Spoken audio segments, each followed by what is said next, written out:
thought that was from Greece. I don't know why. No, from it might be, but it's from Rick and Morty. All right, we're live right now. We are live. Hopefully, people will start tuning in and watch. And if they do, cool. But until then, kick that intro. Viewer discretion advised. Bad vibrations? Not suitable for work. Son of a bitch. Warning, if you are highly sensitive, overly emotional, or easily triggered, do us all a favor and quietly tune out. No need ruining the good time of others simply because you are a beta or a bitch.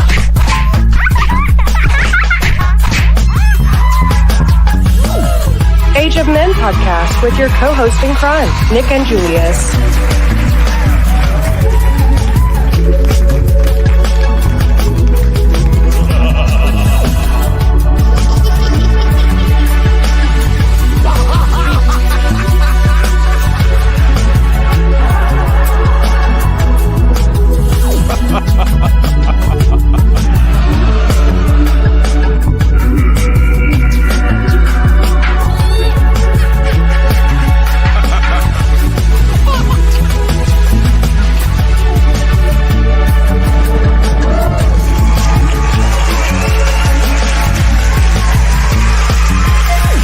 Initiate launch sequence.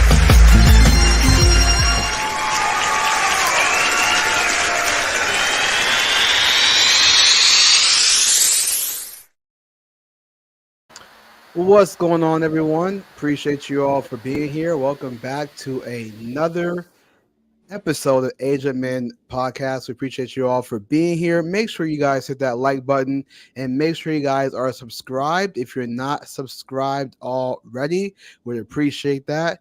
If you guys want to follow us on all other social media platforms, the links are down below. Any questions you guys have, you can always email us or you can DM us on Instagram, instagram.com/Age of Men podcast. You can always show us content to review, things to look over. If you want us to talk about something, let us know. Or if you want to join the show and be a guest because you disagree with us on something or you agree with us on something or you got something profound to say, hey, hit us up. We're always here. So I get that it's Sunday. I understand it's Super Bowl Sunday. I get that. So the numbers may not be as great. But you know what? Football is a distraction, my guy. So I get it. Manly sport. Get your masculinity on. Totally get that. Not knocking it. But it's a big distraction. If you knew football and really what it means, you wouldn't be watching it no more. But that's a whole different conversation for a whole different time. So you want to know something interesting, Julius? I just found this out today, and it's funny, but I'm not surprised. The number one human trafficking event ever is the Super Bowl every year. Yet you never hear that reported on the news. They're just covering, having a good time, these $1 million commercials and whatnot. Nobody ever thinks to make a spot for the human trafficking victims. And well, there's a reason why. It's because the mainstream covers for that. But this is not the podcast to get into that. Yep. I mean, if you think about it, right, we got more security. We live in the country that's more tight with security at to get in the Super Bowl than it is to get into the country. Oh yeah. You can get into the country so much easier than the Super Bowl. That's a good point. Yeah, put that in your pipe and smoke it. So tonight we're gonna be talking about a great topic that Nick actually came up with. Does her income matter? And Nick, I can't wait to hear what your take is on that. Not that I disagree. I think it does matter, but I'm curious to know why you think it matters. And so we're gonna be talking about that. And we also have a guest on. We got Rosita back in the house. I'm sure you guys seen her before. She's been on quite a few times by now. It was like what, fifth, sixth, I don't know, seventh time. I don't know. Yeah, and she's been on before. Girlfriend. She's a simulated girlfriend because they had a successful date on the Age of Men. Nick is trying hard to pair me and Rosita. I wish I had the luxury to get into a relationship, but I don't have that luxury right now. You know. So let's make this your mail order bride and just donate, folks, to get Julius enough money to fly with you here. Should I be a passport, bro? I should be a passport, bro. And get my passport. So yeah, so when we're talking about that, interesting thing. Nick wants to do a what do you call it? A dating scenario. Simulation. Yeah. Okay, dating simulation. Yeah. So if you guys watch what like it was like the second, third episode that we had, crazy to say that by now, right? About over a year ago now. Over a year. Yeah. We did a dating simulation to see how me, Rosie, that or whoever else wanted to indulge in that. Just to see where women's heads are at nowadays. So that was pretty interesting. Well, we had done it, Julius. Julius had done it a couple times before on Instagram with me. He would indulge me, and the women every time that Julius would ask this question, it was an end. It was a death sentence. And he asked Rosita, and I'm just sitting here watching. I'm like, this poor girl's walking right into the freaking trap, and she answered us in a way that we were stunned with. And Julius ended up being like, "You want to get out of here?" Yeah, good times for sure. Good times for sure. So it'd be funny if people thinking like, "Oh, did they hook up?" And it's like, sadly, no. It was just a simulation. Not yet. I had to take off the Apple goggles first. It was all a dream. Damn it. Yeah. So the reason why I want to talk to Rosita about this real quick because I was actually asking, and again, I'm just asking this question because I'm curious to know what she thinks about this. As you guys know, Rosita, if you don't mind me speaking for you for a second, you've come on the show before. You explained that you were vegan. I think those who will watch the show eventually, hopefully more watch it, but they'll know that you've been on here before. That vegan, you're pretty based in a lot of things, but you're also you're vegan and. Maybe that can make the Oh yeah, it's still not. It's like, oh yeah, being vegan doesn't make you based. It makes you what, a malnourished whatever. Even though I'm probably smarter than most people. I mean, you're not wrong for not wanting to kill animals. There is an argument to be made, though. Like respectably, there is an argument to be made. Matter of fact, I actually had. I might have it saved in my phone in the bookmark. I actually saw 2 articles. One was about veganism and one was about the other side of it. I actually read it, or I read some of it, but I was like, this is pretty interesting stuff because I wonder if vegans know this and do they care? We've had this debate before, but it still dawns on me every single time. But we'll get to that. So my question to you is this, right? This is a podcast where we do talk about relationships. We do talk about the dynamics between male and female, the differences and things like that. I'm curious to ask you, Rosita, you being vegan, let's say you meet a guy and he's everything that you want him to be. He has values. He's not trying to kill an unborn baby. He's not like a liberal. He's not going to vote for Joe Biden. He's just a really good dude, respectable, got his money right, able to take care of you. Checks all the boxes. Yeah, all the boxes and take care of you. But he's not vegan. But he can definitely take care of you. He's based and everything else, but he's just not vegan. Would that really be a deal breaker for you? Okay. So the thing about me is that up until like a year ago, I didn't even see myself as like, no, a year or 2 ago, sorry. Like, because, anyways, I didn't even see myself as being the marriage type or like, I was like, I was more of a casual datey person. And this is all documented on my YouTube channel, by the way. So promiscuous girl, you already know. What's that channel again? I want to go check it out. Yeah, it's like I never even thought that I would be serious about marriage or like any serious relationship up until like 2-3 years ago or whatever. And that was because of a lot of things that I won't get into. But yeah, taking that and then coming down to a place of more conservative minded, like traditional, and then just kind of like looking at the state of the world and seeing that, first of all, like relationships are so bad right now. Good men are so hard to find already. Um, and like good religious men are even harder to find.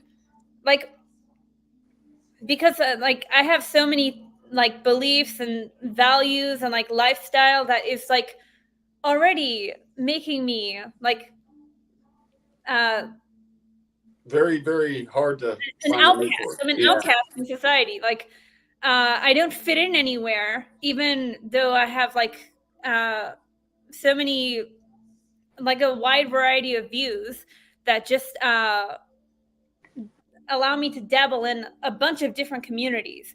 So I'm very It's like unique. and it sounds like you have to sacrifice some of those things if you want to get a man or you won't, right? Exactly. So yeah, that's what I'm trying to get to. Like, thanks, Nick. It's like I have two choices: double down on my standards and just go for maybe an unrealistically perfect man to the point where I'm going to end up alone and never, have offspring, never have a family, never have a husband, never be that housewife that I want to be so bad, or that like stay-at-home mom that I want to be so bad. Or Or you I can compromise. compromise. So Mm-hmm. this would be my compromise. I can't tell grown men what to do. But the thing is, like, would he be able to handle me not, because, like, this is my question to you guys. What would a man feel like if I don't feel comfortable with cooking animals for him? That's what I wanted to ask you guys. I want to throw it back at y'all. Would you Great be able question. would you be able to, like, I don't know, get Uber or something? And also another thing I wanted to ask is, would you be comfortable with me wanting to raise the children vegan, with vegan, like, Ooh, Great because, that's a question. like, Julius, that's a you're up. good question. so I'll leave the man alone to make his own choices. But those are my two questions to the men.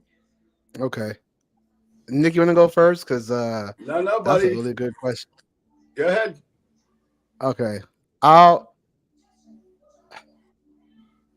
I'll give my honest take on that. Here's my honest take. First and foremost, I would have a problem with the children being indoctrinated into veganism only because if you well let me explain why. I know it sounds like a it's comedy, but here's the reason why. If you're willing to let me have a choice, why can't the kids have the same thing? Well, I mean, would you want them to be raised Christian? Isn't that kind of indoctrination? Because what's your Um, know about what a no. god is? Yeah, it Well, is. actually, Yeah, no. it is. Actually, you know It what? does Actually, you speak- know what? I take that back. It is a form of indoctrination to learn about Christianity. I think the difference is that uh, I could be wrong for saying. I hope I'm not wrong for saying this, but even without Christianity, right? I'm not saying people shouldn't have it, but I'm saying that even without it, there's still some morality in people. You know, they may do bad things because of what their circumstances are, but there's still some morality. If you told an atheist, what would you rather? I'm gonna use Michael Knowles' take on this. Would you rather bake a cake for a widow or kick a baby down the street? You know what I mean? I would argue that most people, even those who don't believe in God, would choose to bake a cake for a widow because why kick a baby? The point I'm making is that even without Christianity, there's still some morality, and that morality does come from somewhere. Telling them about Christianity just helps with that.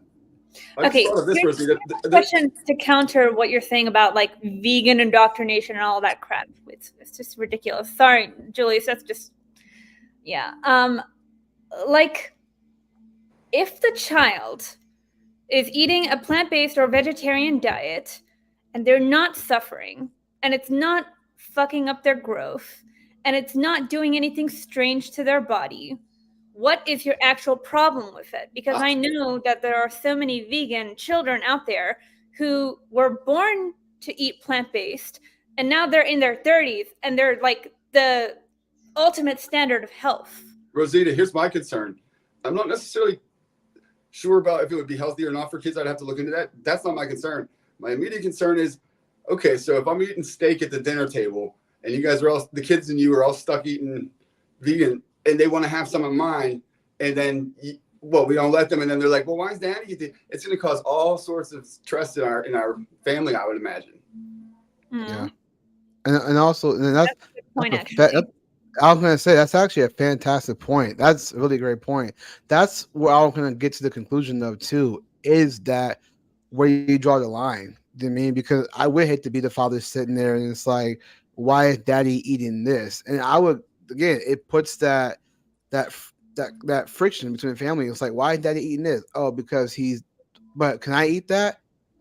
Even though they're vegan, It's they're almost like kids. gonna make me out to look bad, like I'm like a bad guy or something. If like, well, mommy thinks this is the ethical thing to do. Why is Daddy such a piece of shit? Yeah, and that can cause resentment, and that's actually deeper. It creates deeper problems because they can resent their father, or they can resent the mother for even putting them in that position in the first place. It's gonna cause a lot of friction, I could That's imagine. why. That's That's a good why I. guys. So, Yeah. like, do you think ultimately there is no way around it? And because when you say it like that, yeah, like I'm better off just like trying to find a vegan man, even though that's already going to be hard. Vegan man who is right wing, who is based, who isn't an atheist idiot, who isn't like buying into the depopulation agenda bullshit. Or you just don't put it on the kids. Just let the kids decide what they want to do. Maybe. Exactly.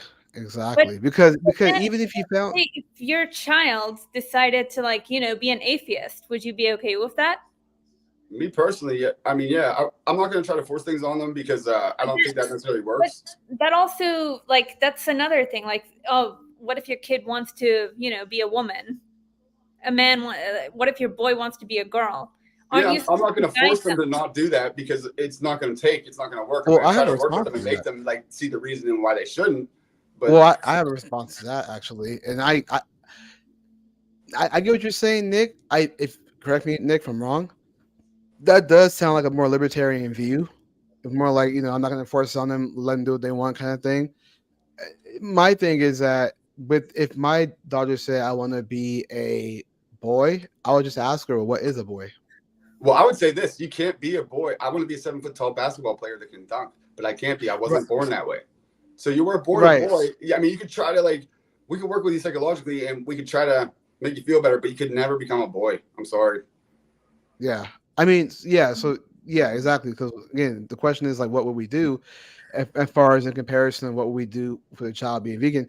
My thing is, again, if my child said I want to be a boy, again, I would just ask, well, what is a boy, and see if they understand that. And they say what a boy is, and I say, well, can you be that? And they say no. And I say, well, then you can't be a boy because you are a girl, or vice versa. Well, let's So not get lost in it. Rosita, what were you asking us? I want to make sure that we answer you. I completely forgot. It was no, something about she was asking. Yeah, she was asking what would we do because we were talking about the indoctrination part, kids being vegan, the choice they have, the friction between the family. So she was saying that what if your child became an atheist? Would you be okay with that? But her ultimate questions were, would you be all right with me not wanting to cook the meat as a man or as the woman in the relationship? And would it be okay for me to have the kids, Oh, yeah, so right. To that answer, I was gonna say this to be comical. I was gonna say, well, you can make pasta, can't you? Yeah. Listen, I think just a suggestion would be to perhaps let the kids decide for themselves which way to go. Because I know you want them to become vegan, and maybe you can convince them to do that over time. But if you don't let them have the choice, and then you say that, hey, Daddy has the choice, everybody has the choice, I see a lot of potential problems coming for your family. Okay, what about this? So you're saying that children should have the choice to decide for themselves. So not always, though. There's certain cases where they're not allowed. Yeah, obviously. So would that mean that, like, would you guys say that it would be the right route to take their children to take the children to where their flesh the flesh comes from, to show them how meat is actually made, not like this whole airy fairy, because like kids, if if you want kids to have a choice, then show them where the plants come from and show them where the animals come from We'd have that to they eat. discuss an That's appropriate age, that's is like fortunate thing. if I would be cool with it then, but certainly not like too young. Yeah, that's fortunate thing because like That's not that's forcing. That's like you guys just said the No, I kids see where should you're be coming from, able but I to. don't want to traumatize them. Is all. So Of course, a you don't certain want age. to. So why is it traumatizing to a child to see the slaughterhouse, but not they won't be traumatized to go apple picking because there's a clear difference and children see it. There's bloodshed and then there's just life that needs to be picked out of a tree. Well, There's Rosita, you well, don't life need to I take them to the and then scene of there's World War like II. rice Rosita, terraces. Rosita, you don't have to take them to the battlefield of World War II for them to realize that war is not necessarily good. So there's ways to go about it, is what I'm saying, and I just don't think that that's, especially not at a young age, that would be extreme, if you ask me. I mean, like there's this one uh I was talking to someone about this. They said I have raised 10 kids. We took all. Okay, base yeah. So Melanie. Based, that's not based. You're just killing an animal for no reason when Well, there's well, to so not. okay, it's hold hunting. on. Most hunters do it to harvest the animal and eat them. Yeah, let me segue to that real By quick the way, because I this is only have like less than 10 minutes, guys. okay. Yeah, so let me just segue real quick to that real quick, just to that point. And this is something that I know that vegans do overlook a lot because they go with the it's a small percent argument, but it still happens. Just like pro-choicers say, rape and incest, but it's a small percent, but it still Julius, happens, right? hold on. So we I'm can't. sorry. I'm sorry. I have to, because like I know that there's other things that we want to talk about, but I'm really worried about the time. So we Okay. could be discussing this like throughout the last like less than 10 minutes that I have. No, Or yeah, we yeah. can Let's move get on. to the dating stuff or whatever, because like, yeah, it is the age of men. I don't think people are tuning in for Sorry. No, Okay, it's all good. I actually saw views increasing. No, no, okay, this. okay, okay, okay. okay. We're So getting, what we're I'm else? getting the kidding. vegan crowd in, the vegan viewers. Yeah. Well, let me ask you a question before you go. Then, Rosita. So Nick's main theme tonight was does her income matter? And my question to you is, when it comes to a relationship, most oftentimes, right? Women want the man to lead, right? They always say they want 50-50, want 50-50, right? But a lot of the time when they go on dates, the man pays for everything, or in a relationship, the man pays for everything. Do you think her income matters, or do you think it shouldn't matter when it comes to relationship? Like, should men care about her income, or should men not care about her income? Men should care about her income. So we were actually discussing this behind the scenes, and this is all that I have to say. Like because you are making a lot of great points, and it led me to this. Isn't it weird how in women trying to find equality with men through feminism, they instead broke and destroyed the natural balance between men and women, wait, that had already existed. So that's basically what I was thinking. Like you said that it's better for the man to have the higher income and it's better for the woman to kind of like have the lower income because men should lead. Um, but yeah, you said it better than I did, but that was my conclusion. Yeah, yeah. So we was talking behind the scenes. Now I was telling Rosita that with the income thing, right? This is my take. I'm gonna have Nick give his take before you go. My take is that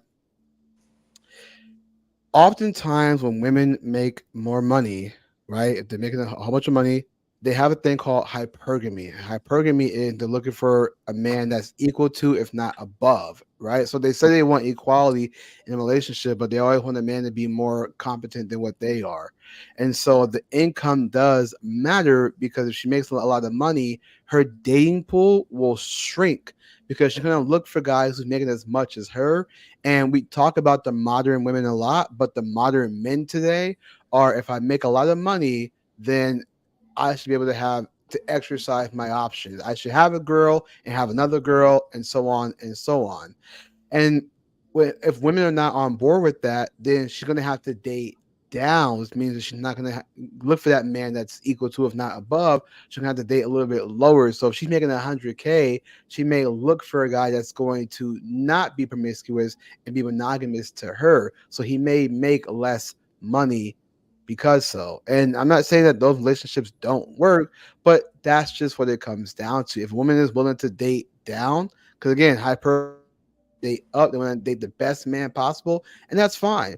But a lot of times, these men who are making a lot of money, not all, but a lot of them are having exercising their options because they think that they feel entitled. Well, I make this much, so I should get this much.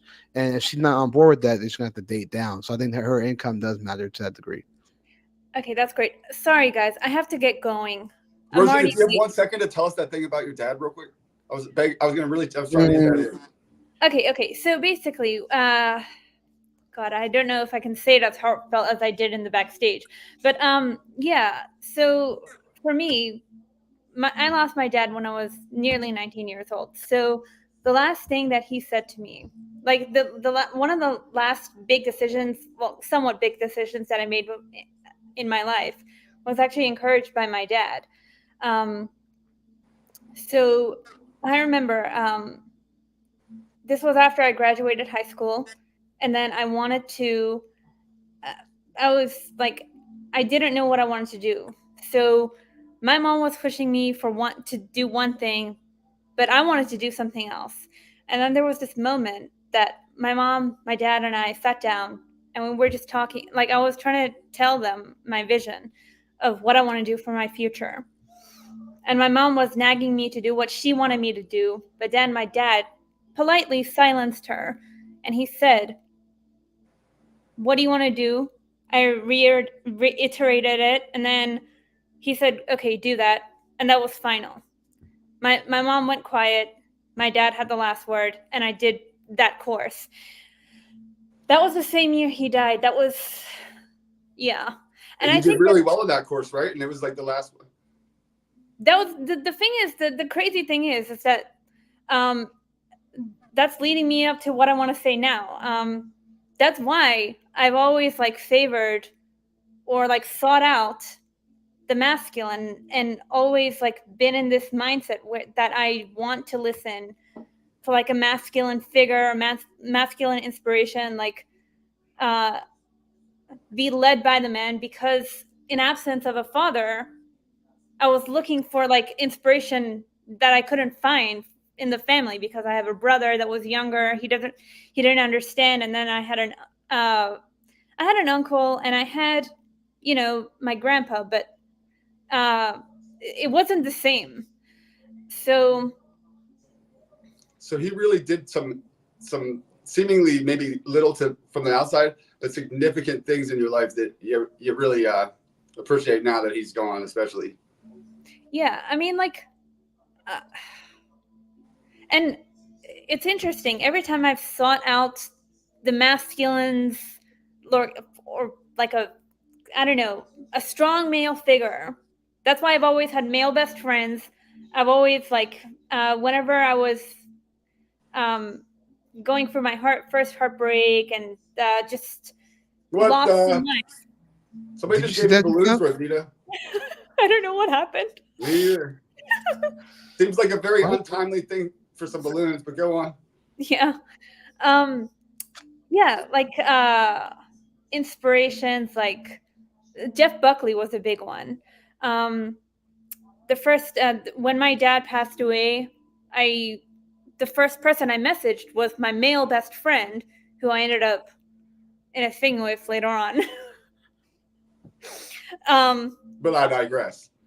yeah, it's just like over and over again. I just like the biggest is the lead that I follow is the masculine, whether it's vegan men or vegan musicians or like, I mean, male musicians or like male poets, male artists. It's always the masculine, because they all, like, every time every time I listen to the masculine, I actually succeed. The first time I actually succeeded in one thing, it was that course that I did that my dad told me to do. And then, like, yes, my mom was helpful. She's my hero. Like, she's one of my best friends. She, like, I see her as like kind of like a masculine figure in a female body as well. Although Well, it's she just was not. jealous to us from off camera when you were saying this before, because yeah, she had to step up and fill that role, right? She did. She didn't let me go clubbing, which is something that my dad would have done. She, like, I really wanted to go, And she said no. She put her foot down. She screamed at me a lot. And now that I'm older and I'm wiser, I understand why she did that, because the exact same thing my dad would have done, even though I did go a little bit wild and I went behind her back.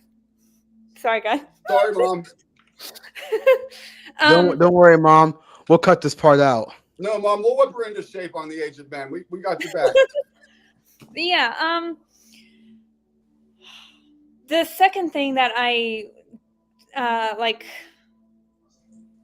sought out to do that was inspired by masculine, like a divine masculine figure, was to travel a lot. And yeah, for like in 2019, because of that, I traveled to 4 countries. So every time, like, I've just come to find every time I've like I've been led by or followed the lead of the masculine, I've always been successful. Amazing. Louder for the folks in the back. Okay, So, well, I guess I'll see you in America soon. yeah. I can't. Yeah, bro. I'm so excited to come back.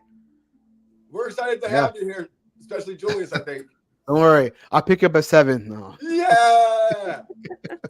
All right, Marcia. We'll see you. Marcia, that was a hell of a high note to walk out on. Thank you for being transparent about your very unfortunate circumstances. You're an incredible girl, and I know your dad would be proud. So thank you for that. Thanks. Yep. Okay. See ya. Bye. God bless. Take care. God bless. Bye. Peace. Cool. You guys think she would be good for Julius? Let us know. Stop, dude. Stop, dude. You trying to make that happen, man. Oh, man, I'm going to be the best man at that wedding. I don't know. I think we'll only clash when it comes to the meat conversation. So we'll clash a lot.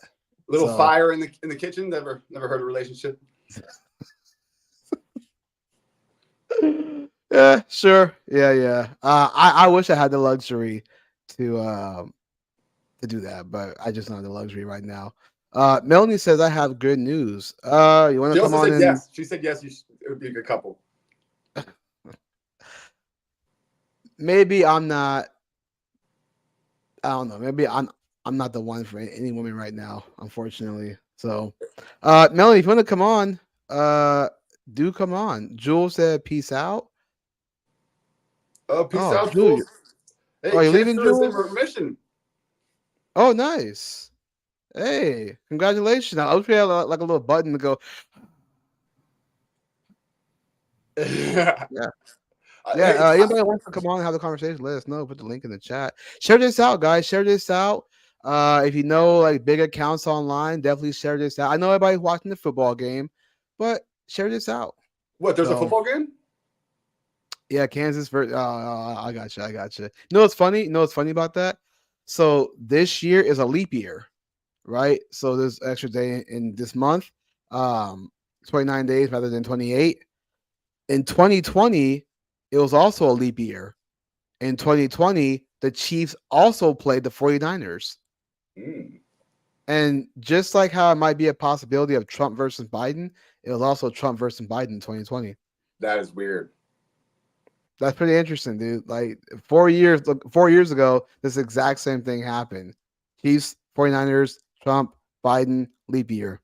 That's crazy. Well, I tell you what, there were some conspiracy theories out there apparently that my dad was telling me about Taylor Swift being involved in something like the White House rigging the game. We're trying to get the Chiefs to win so that she becomes like the biggest name in America because she's a major critic of Trump and a major vocally supportive person of Biden. Oh, yeah, dude. In 2020, she literally baked cookies and they said Biden 2020.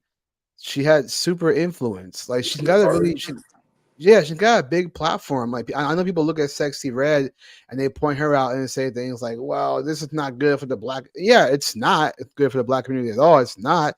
But she doesn't have as big as reach as Taylor Swift does. Taylor Swift has had a big reach for years now, for like maybe almost over a decade. She's got a really, really big reach, dude. Like really, really like Sexy Red could probably pull like maybe thousands at a concert. Maybe like when I say thousands, I mean like 1,000 or 2. I Taylor Swift could pull like 22,000. Do you know what I mean? Like Every night. Every yeah, night. exactly. She has a huge, bigger reach. So if she tells her fans to go vote for Biden, they're going to go vote for Biden because she stands for like feminism. She stands for abortion, things like that. And then I see these like conservative women who are like, well, maybe her being with Travis is a good thing. It's traditional. It's like no, having two parents in the home statistically is better. Don't get me wrong, but her values are not anything of that conservative or traditional. The moment she believes in abortion, she's no longer traditional. If she believes in promiscuity, she's not traditional. She believes in Biden. No, she's not traditional. True. So yeah, it's no, but she's just not traditional in any way, shape, or form. So I don't see her as traditional at all. So I don't Well, and oh, so I was gonna say, oftentimes it's always the women that fall for stuff like that a lot easier. Not all, but it's women do fall for stuff like that easily because they're like they come from their emotions. Oh, she's in a relationship. Oh, she might be traditional, but we with logic can see what's really going on. I'm not saying all women fall for it, but women that do who say they're conservative, they fall for the same stuff that like liberal women fall for. They see woman, man together and try to find the light of it all. When in reality, Taylor Swift supports nothing but darkness. well, watch. She's a perfect example of the topic tonight. She will break up with him at some point. You heard it here first. And that is because she's a billionaire superstar woman, meaning her socioeconomic status is high as it can be. And even though he's super famous and successful and rich himself, it's only down here compared to hers. And that's why I asked the question about does her income matter? Because on the red pill channels, oftentimes, like Myron and whatnot, you'll hear them say that men are supposed to be the providers and the provisioners. So we're not concerned about how much a woman's making or what her career is necessarily because we're expected to do that. And that's true enough. We don't care for that reason. But I would actually make the argument that we should start caring. And you basically already said it because hypergamy says that women mate equal to and above their socioeconomic, men mate equal to and below, meaning that if you're with a woman that's making more than you, hypergamy, it's not even likely, but it's in their nature. Hypergamy is well established. She is going to leave you at some point or step out on you. Yeah. That So she yeah. can't be making more than you or even equal to you without that hypergamy kicking in and that occurring. Well, also too, she has a track record of dating multiple guys. I mean, her own fans were getting on her for dating multiple people. I mean, you can find this on People Magazine. They talked about this. She dated multiple guys, and like people were like kind of like getting on her for doing that because she was being promiscuous. So At the you same know what I mean? time, she was dating multiple Not at once. no, not at once. But I'm saying like she's had boyfriends over time. Like Yeah, because she's too she's successful, bro. She's never going to find a man that's going to be as successful as her. And therefore, she's going to keep turning through them. You heard it here first. They are not going to last. yeah. Melanie says he's supposed to propose tonight after the game, supposedly. Unless he Travis loses, said. bro. Unless they lose. All right. If they lose, if they lose, he's losing her. Dude, So you heard it here she's first on drunk. the Age of Men. Not to sound like some gossip TMZ, but when I was trying to go live on Instagram, it was showing there was a clip that she was getting drunk at the game. Like they put the camera on her, she's like downing back a beer. She's So stressed, man. She don't want to marry this guy because he doesn't make as much as her. She's hearing the rumors that he's gonna propose if they win, and she's getting shitty. well, I don't know if both of them did or not, but he got the vaccine, bro. Oh yeah, they both definitely did. They're So probably 70 quadruply jabbed. yeah. They're Melanie said it's close now. I'm guessing the score. Yeah, and she also said her whole career is songs about picking bad men. Facts. there. Fact. That's so true. All of her songs are always again. I don't want to act like we're just talking about Taylor Swift all night, but we're making the point of like somebody like her because she does make a lot of music about dudes that she picks. That's the wrong guy, trying to blame it on them. But you're right though. She's got a lot of money. I mean, her net worth. I mean, if I can just find this real quick with her net worth, She's a I'm sure it's billionaire, I'm like pretty sure. millions. Yeah, I'm sure it's like millions. I mean, I'm sure it's I think millions she might be a of billionaire. dollars. My sister was saying today, and I trust my sister, or maybe I misheard her. Her net worth. Let me see if I can find it. This comes from parade.com. It says her net worth is estimated to be 1.1 billion as of this year. With a B, One- folks. She's a billionaire. Sorry, honey, you're Yeah. dying alone. I hate to be the one to break it to you. No one has that much money. You're not going to find, and if they do, they're not going to settle with you and deal with all the headaches that's going to come with you being a celebrity like that. And it's funny because Travis's net worth, his is 30 million. That's potatoes compared to her. I'm telling you here, you heard it here first. She's breaking up with his bitch ass. Yeah, because if if he proposes, man, that would be pretty interesting. He's But gonna say no, dude. That's why she's getting drunk. She's not look. She doesn't want this situation. He better be smart enough not to. I mean, if he wins, she might say yes. Well, I think she'll say yes because of the moment, and she can't say no in that moment. But later on, she'll back out. That's my bet. Yeah. Listen, more power to them. I'm not saying you're wrong because again, she's cycled through a lot of dudes. I don't know if again, I don't know what she's done behind the doors, but she cycled through some dudes, so she possibly got a body count on her. So She has too much Travis, money. She's too successful. She's too much money. Nobody could yeah, get to that level to be higher than her, which is that hypergamy says that's what they want. So guess what? yeah, She's going to be very successfully alone. because she would have to be with like a male artist who's making that much money, like somebody who's Dude, like nobody's making that much money, and if they are, Drake, there's certain Drake. yeah, Kanye and whatnot, but they're not going to put up with having a celebrity fucking woman like that brings all sorts of headaches and shit with it.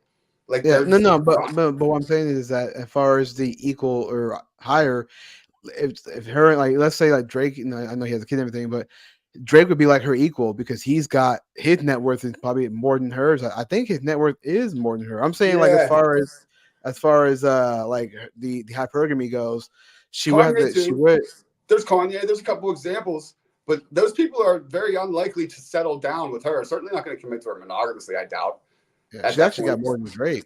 Yeah, because Drake shows that his net worth is 250 million. Oh, that's And potatoes, dude. She would not settle for Drake. I bet. With knowing that, then yeah, because if her net worth is 1.1 billion, she's more than four yeah, times wealthier. She's more than four times yeah, wealthier than Drake. yeah. If anything, she's dating down. You know, with her being, He I'm is. gonna pull this. I'm gonna pull this up too. I just want to pull this up real quick, just for the audience to know.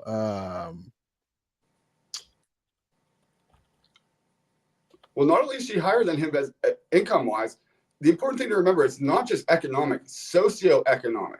Hypergamy says higher to or equal to and above her socioeconomic status. So not only is she super wealthy, she's super big, popular socially. Social media, she's a massive like superstar. Like her influence, and especially her influence on the youth and women and everything. I mean, she's just never going to find a male that can equate in all those categories. Yeah, And if she did, he's not going to want to commit to her solely or deal with the headaches that come with dating a superstar like that. He's just, especially if all her songs are about how bad well, the guy is. Because yeah, if something he's happens smart, to he them. knows. Yeah, Yeah, something happens to them. Her next album going to be about all the bad things. right. Uh, So, Jules said Drake needs to be a parent. His son is too old to wear diapers. Saw that when he went to court. Really? I I think don't know Drake still how. wears diapers if I had to guess. Yeah. You know what's funny is that there's a leaked photo supposedly of Drake of his private parts that went out there. I'm just like, you gotta be careful what you're doing, bro. Like, you gotta be. That's why you gotta be careful around, especially somebody like him. You gotta be careful around these women, bro. And I'm not trying to, uh crap on women, but I'm saying somebody of Drake's stature, you want to be with these women and you act like you can trust them. You can't. They probably got hidden phones somewhere. Like they're probably telling you, I'm gonna get ready, or you get ready, and they're like putting their phone somewhere hidden. Next thing you know, it's leaked out. You gotta be careful, bro. Like you Bro, really gotta like make sure that she has no anybody come into your house, put their cell phones away. Make sure she has no access to a phone at all. bro, You know. Drake was putting hot sauce in his used condoms at one point because women were trying to use those to get pregnant. Yeah. That's the kind of level he's on with these crazy women. Yeah. So insane. I I mean, it's again interesting. with Taylor Swift. I mean, if Travis does decide to propose to her, good luck, buddy. I wish you well, but her dating him is her dating down. If you think about it. No, it So is. As crazy as um that is to say, he would not be a superstar in everybody's mouth right now if he wasn't dating her. It's because of her. She was already yeah, that he's person. right because not to say that he wasn't known before her, but now that he's with her, he's definitely known. And after his Pfizer commercial, he's definitely known. So like Pfizer and Taylor made him famous. He was not a household Made name at him all. famous. Yeah, he was not a household Yeah. name at all. Now he is, and it's because he's dating her.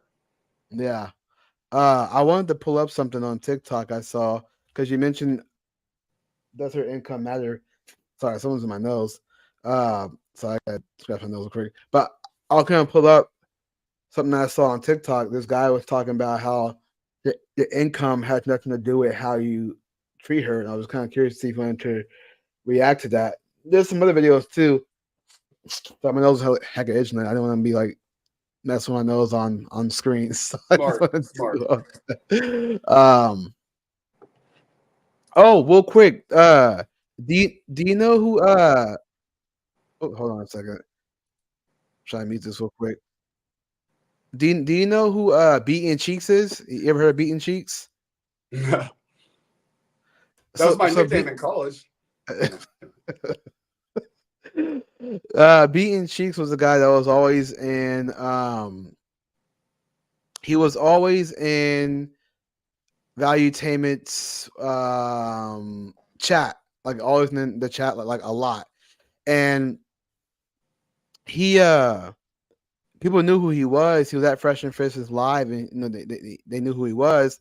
And we got to talking. We was in Rachel Wilson's chat, and we was like talking back and forth, things like that. And he wanted to do an interview with me, so he reached out to me on X. He started following me. We started talking, and I before this show started, I did an interview with him. I was on his podcast. So Wait, what? it was yeah, Beaten Cheeks reached out to me, and we like right before I started this show, I was doing the podcast with him. He was just like talking to me, getting to know me, things like that. It was pretty cool. It was Wow, great. man, amazing. Yeah, I didn't post it because I didn't have time to put the links and things like that. But once it should be on Rumble. I'm gonna look for it and I'll post it tomorrow and say check my interview out with Berto Beaten Cheeks. So it was pretty cool. It was a great conversation, man. It was definitely it was cool. It was cool. Man, Beating Cheeks meets Tonight with Joel's. You can't beat it. Yeah. It's just, that sounds weird when you put it like that. No homo, no homo, no homo, That no sounds homo. super homo. All right, maybe I had it on my other account, but I guess it's signed into my watch my other TikTok. Hey, So that I reminds me. Once you get all couldn't that say pulled one. up, I got a video on TikTok I meant to send you earlier. Let me see if I can pull up my computer. If not, I'll just jump out on my phone to grab it. But it's a great one to react to. It's exactly what we're talking about. Okay. I just All saw right, it yeah. earlier today. Here's that here. Jewel, his ability to control angulator is concerned. Is it for all football players due to head trauma, or you guys talking about something else? Okay, so let me pull up this real quick. And real quick, I just want to say thank you guys for watching. Do hit that like button and do share this out. I know people watching the football game. Tell them to stop watching the distraction. Matter of fact, Nick, I meant to send you. You ever heard of a chick named her name is Grace, but on YouTube she's really graceful. You Oh ever heard of her yeah, before? I've been following her for years. Okay, cool. Yeah, I started following her. I want to say since 2022. Um, she had I didn't get a chance to watch it all, but she basically posted the history on why football like is a distraction. Essentially, to put it, simply, why football is a distraction. Like I saw where the that. origin That's actually started I think from. where I learned the human trafficking thing from. Interesting. Yeah, it could have been an old video that she did, but she just re-uploaded it on X to kind of get the reminder of like this is what you're falling into, like the trap of when you're watching football. Because my friend Ryan says the same thing. He says that football is just a distraction. He knows who controls that to keep us distracted. So, You want to know what's um, crazy? I used to be, dude, I was all about football. Not only did I play it when I was a kid, I was obsessed with it to the point like I knew every team's roster, I knew their stats, all that, like every year. I was really into it. And since COVID, I guess more or less, my priorities just kind of shifted. I realized like, what am I doing, man? yeah, I like it's just not only it's like I put so much energy and time into this and it's literally not tangibly anything that I can do with in my life. I can't use this for anything. And I realized like I can start like managing my time and doing things better, but man, it has a hold on a lot of people. yeah, yeah, it does. You're right because my friend Ryan sees it as a bunch of grown men watching other grown men play little boy games. In I tights. thought that was pretty funny. I mean, and then there's this great video that I'm gonna pull up to in just a second. Um, the Anomaly shared, and there's this guy basically saying like, "Why are you watching the football game? You're watching somebody else win when you're losing." Yeah, exactly. You're living vicariously through them, but not doing anything in your life when you're doing it. Yeah, and people really take their team seriously. I mean, listen, I get it. Don't get me wrong, I get it. It's like you want to just chill, things like that. But I often wonder, like, again, this maybe isn't the podcast to say this, but I often wonder if men are like both men and women are like they're that's how docile they become. They got people to be docile, just sit back, watch the game, don't question nothing. You know what I mean? Kind of Yeah, thing. dude. So It goes back to Rome. Give them bread and circus, and they will not revolt. That's the yeah. circus. Exactly. Okay. Here's that video here where this is on TikTok. I don't even know who this guy is. I just found this based on what you were talking about, and it says, "What she makes should impact what you do for her." So listen to this. What she makes shouldn't impact what you do for her. You shouldn't be counting her bag or in her bag. What she makes is an added addition, but it shouldn't stop you doing what you do. Paying the bills, taking care of her, giving her gifts. No, you don't stop doing what you do because a man is a man. And if you want them to respect you like a man, then you still take care of them. There's nothing like a man that stands up and do his part, no matter what she makes. Let me repeat it. What she makes shouldn't impact what you do for her. Y'all got my new book, Do's and Don'ts of Dating, GregDavisShow.com. Peace. All right. Later. So already out the gate, huh? Beta. It just feels bad, dude. Even if it's like there's some merit to it, which I don't necessarily think there is. When guys start to talk like that, I just can't help but feel it feels so beta. It's like you're supposed to do everything for her, expect nothing from her. I don't know, man. It almost sounds like her money is her money, but your money is our money. It sounds exactly like that. It sounds like that's what he was saying. I bet he would agree with that. Yeah, Beta. and to me, I think a man should provide. I think he should. But if you have women who are making the argument of, well, it should be 50-50, how can it be 50-50 saying that it's your income is my money, but my income is my money? How is that 50-50? That's literally not 50-50. That's more like a 80-20, like 80% you provide and 20% I'll provide. Like, Well, they want 50-50 when it's convenient for them. But when it doesn't benefit them, they want the traditional kind of thing. I just sent you a link, by the way. We can maybe watch. I think it relates to this. okay. On Instagram? Yeah, yeah.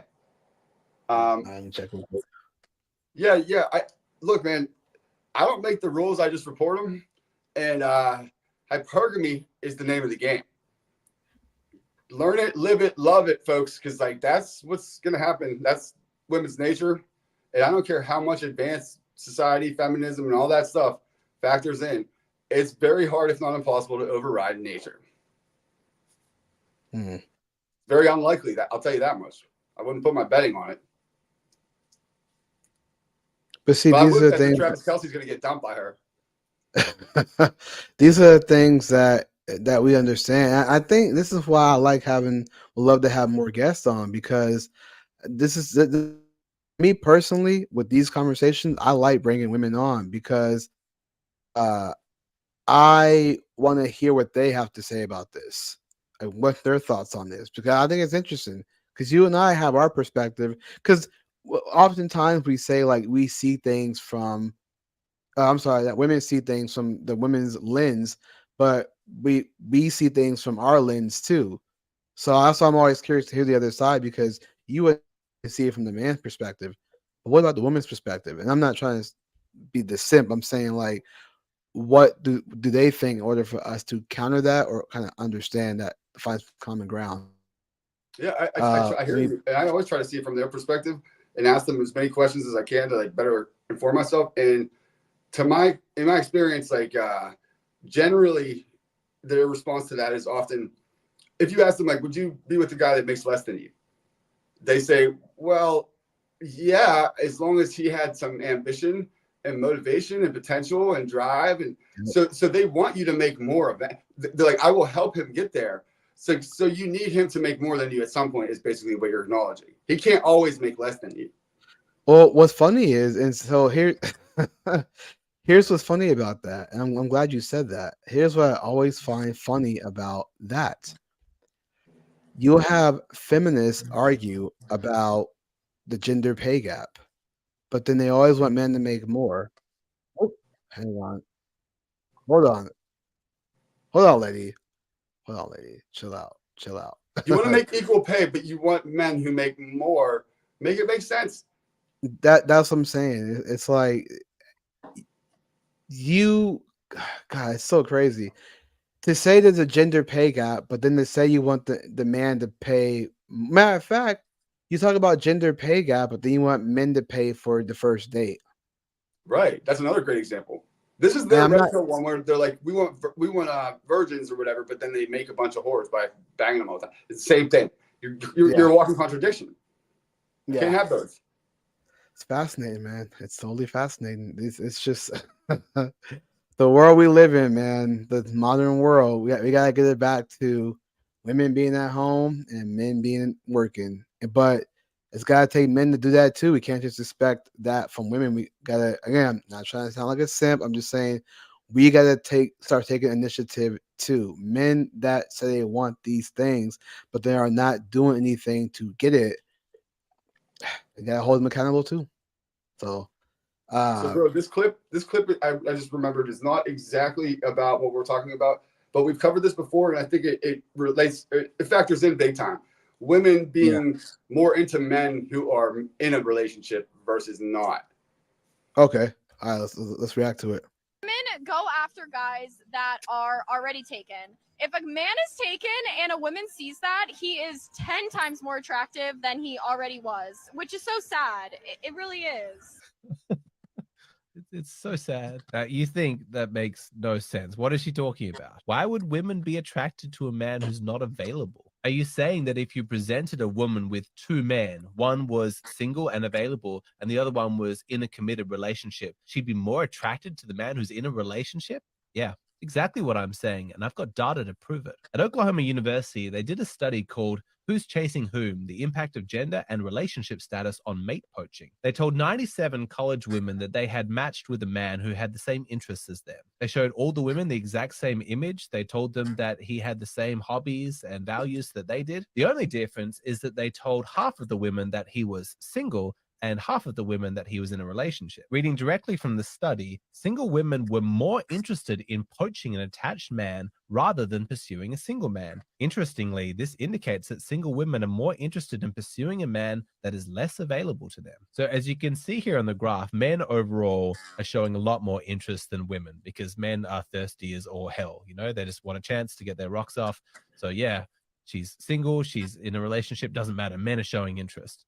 But if you look here, look at the massive difference in interest level based on whether or not the man and the image they were shown says that he was single or if he's in a relationship. You know, right there, are they interested in pursuing this man who's single? It's tiny, tiny amount of interest. And then look at how much interest there is if this same man, mind you, same image, same interests, hobbies, all that stuff, The only difference is he's in a relationship, and look how much his attractiveness level spikes. That Right. is absolutely insane, that difference. Now, the principle that you're seeing play out here is called pre-selection. What is pre-selection? I'm going to let this woman explain.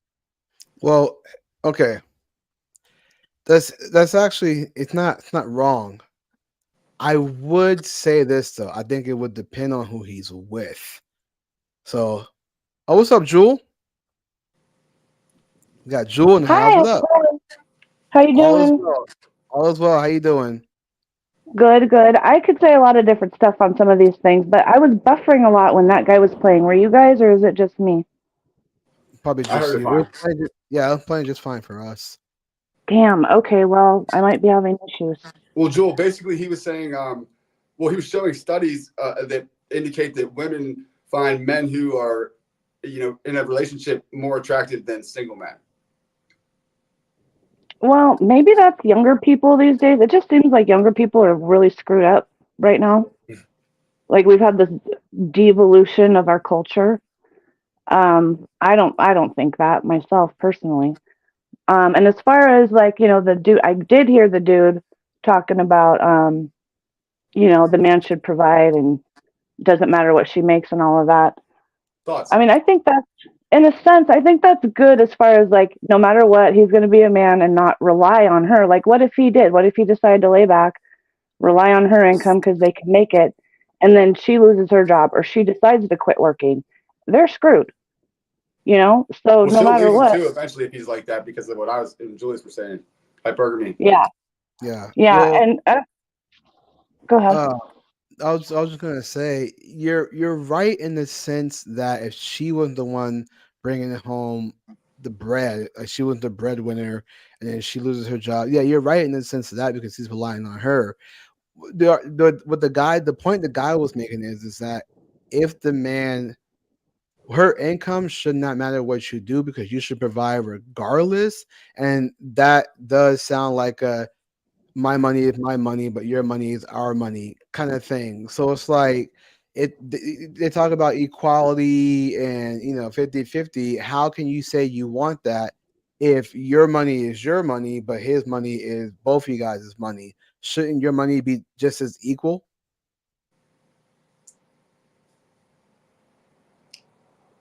Joel, thoughts? Sorry, I just went and closed some other apps. I thought 'cause sometimes when Instagram's open, it'll jack stuff. So I think it's better. And now I hear you. But Julius, when you were talking, I was buffering and I didn't really hear what you said. I'm so sorry. I know it's not smooth for your Oh, show. no worries, no worries. I was just saying that what the guy was saying was that the man should provide, that her income shouldn't matter, that you should still be able to provide regardless because you're the man. And my thing is that it sounded like he was it not what he was saying, but it reminds me of a my money is my money, your money is our money. And if women are preaching equality these days, a lot of these women in relationships now they're preaching equality and 50-50. How is it 50-50 if your money is your money, but his money is both of you guys? Shouldn't her money be both of them just as equal?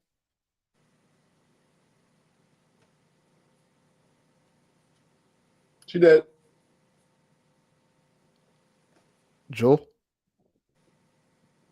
Uh, yeah, see, it keeps happening. So if it keeps happening, I'm gonna leave because I know it's not great for everybody.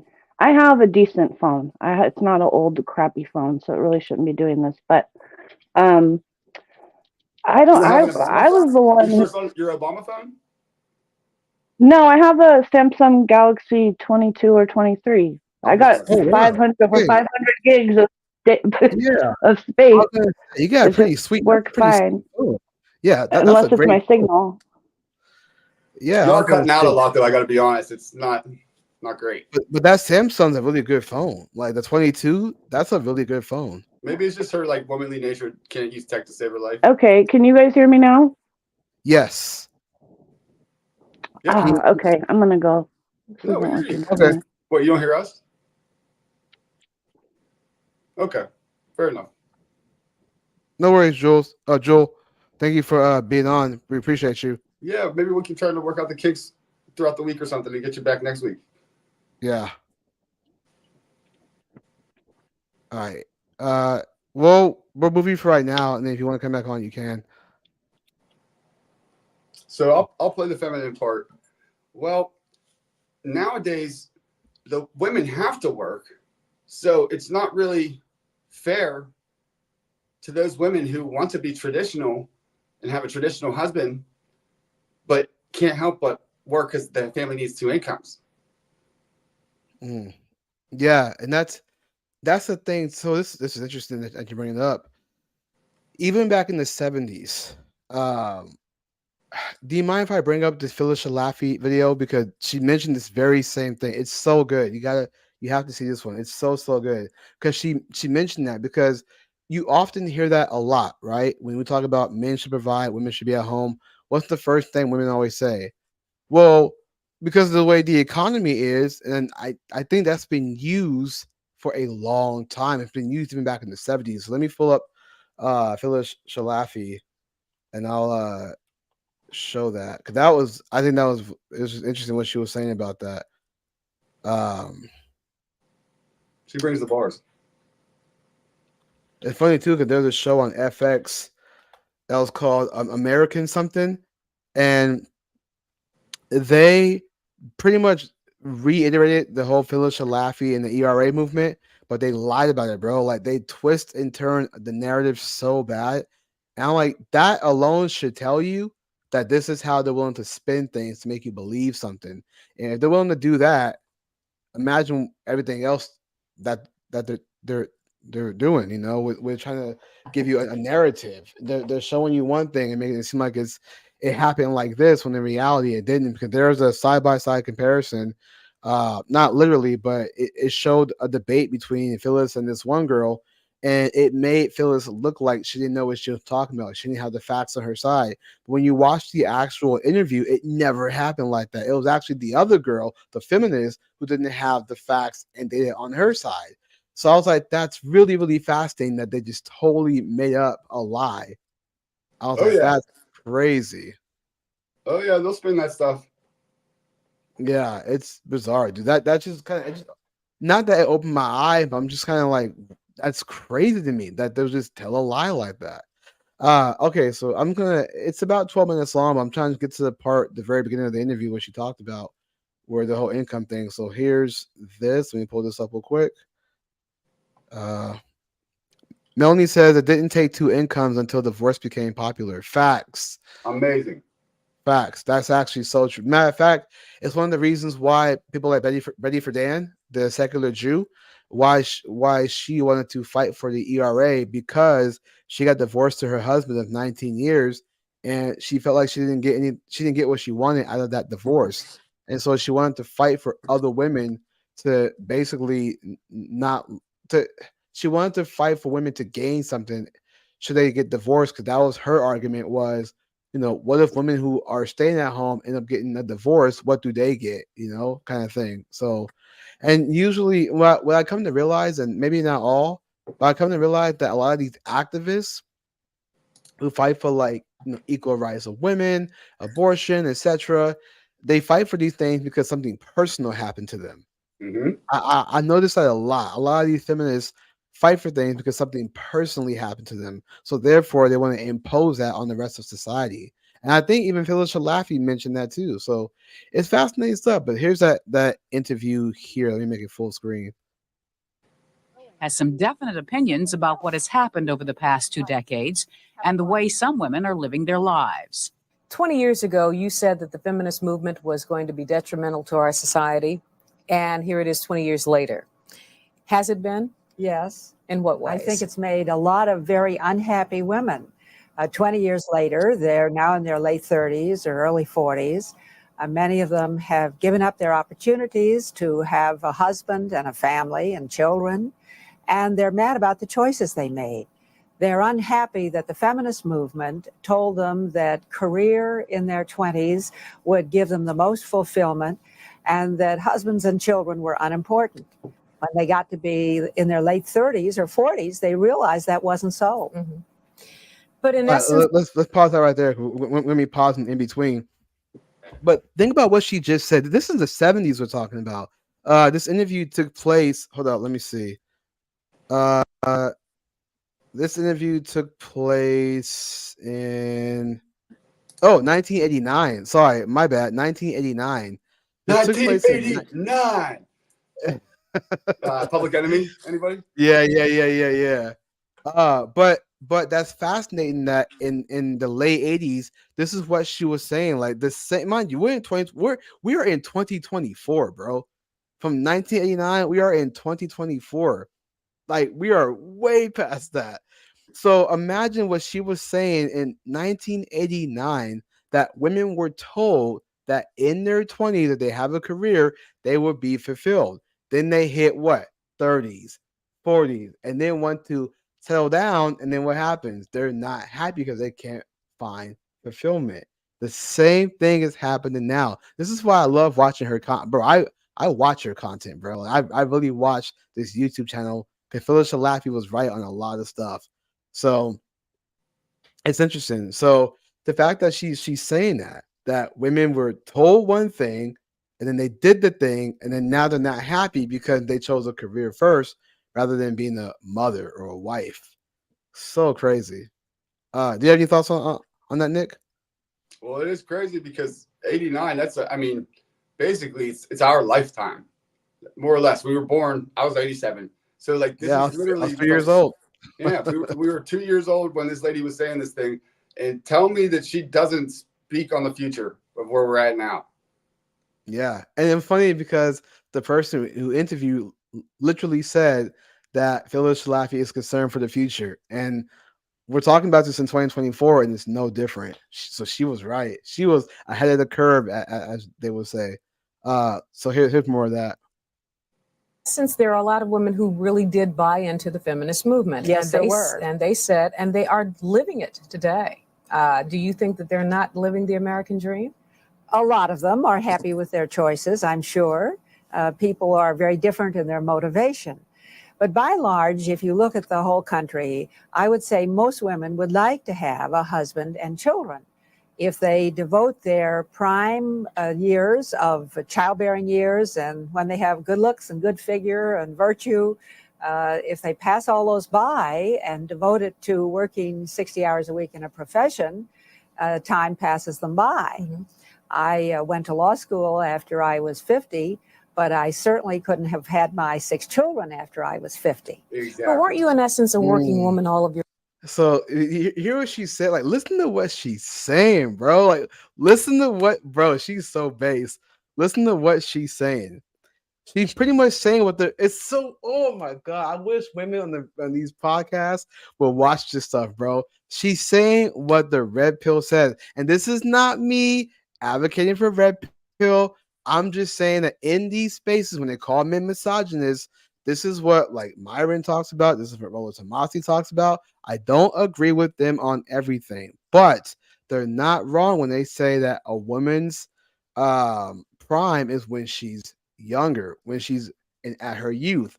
Phyllis just said the same thing, that women pass up their prime because they're in these careers. And then when that time passes, that's why she said she got into law school after 50 because she was a wife first. Then she got into law school after that. But she wouldn't have had her 6 children if she would have gotten, if she would have, did the law school and then had children after 50. She wouldn't have had that. So she's basically saying that a woman's, what do you call it? A woman's beauty is in her youth, not afterward, because when they go to work, all that stress that weighs down on them, time passes, they no longer look like what they used to years prior. And then when they want to settle down, the men are not going. There might be men that like them, but it's not the men that they want. It's the men that they settle for, not the men that they actually want. Because men seek fertility, man. It's that simple. The more youthful you are, the more fertile you are. Women are born with the exact amount of eggs that they have, and every freaking month they lose one. So it's more or less a ticking time bomb that has to be dealt with. My mom did it the right way. Well, she didn't know, I don't think, but I mean, she was a stay-at-home mom once my dad was able to like afford that. And then when we went out, she eventually went on to become a great realtor and killed that game. Like she got a whole career, and had a whole big like successful life in real estate until recently when she just like put that away again to become like a grandma, help out full time kind of with grandkids and stuff. So yeah. But you can't do it the other way. That's the point here. You get sold this like career fantasy that you can be a boss babe or whatever.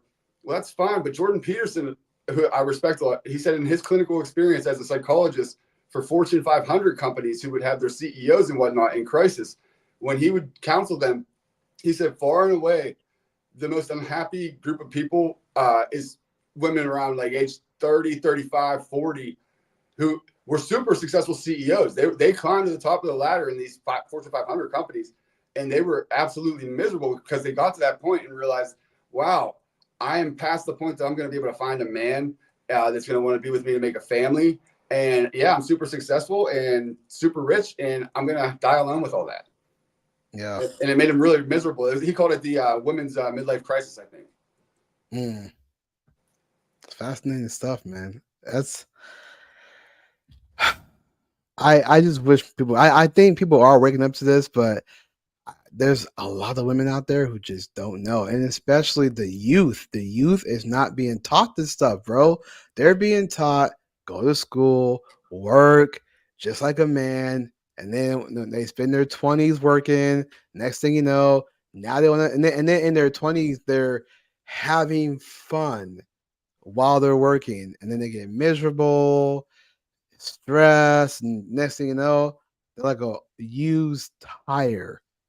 You don't want to use tire on your car. So then what happens? It just gets dull, it tears apart, beat up. starts to it's all beat up, and it's like and then you got dealers trying to charge you high prices for a used car, kind of like modern women used up but want to be take me out to the most expensive restaurant. Try to clean it up a bit and patch up those tires, and in ways that are deceptive that make it seem like it's new, but it's not. Yeah, I got a great video on that too. We'll watch it after this one. This guy showed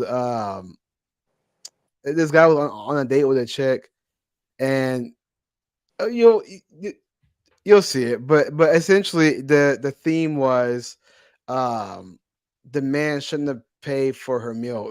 We'll watch it though. I find it very interesting to me. There's two ways you can see it. All right, so I just let's sent you one also that totally speaks to what you were saying is wild before about how they can spin things. Worth watching too if we can work that in. Okay, for sure. All right, here's more of that. Let me just backtrack a little bit so we can get the interview. I certainly couldn't have had my 6 children after I was 50. But weren't you, in essence, a working woman all of your life? Of course, I was working, but I wasn't employed outside the home. A mother who has 6 children works very hard indeed. Amazing. I was always a full-time homemaker for 25 years. I think that a woman can indeed have it all, as I have had, if she realizes that she can't have it all at the same time. The ones who have really had it all, I gotta play in that back family again. and Well, listen to what she have just it all, said. as Listen to what she just said. very hard indeed.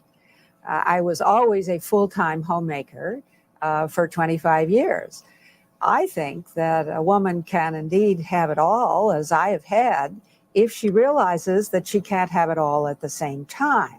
That's The deep. ones who have really had it all in the family and career fields are those who did it at different times in their lives.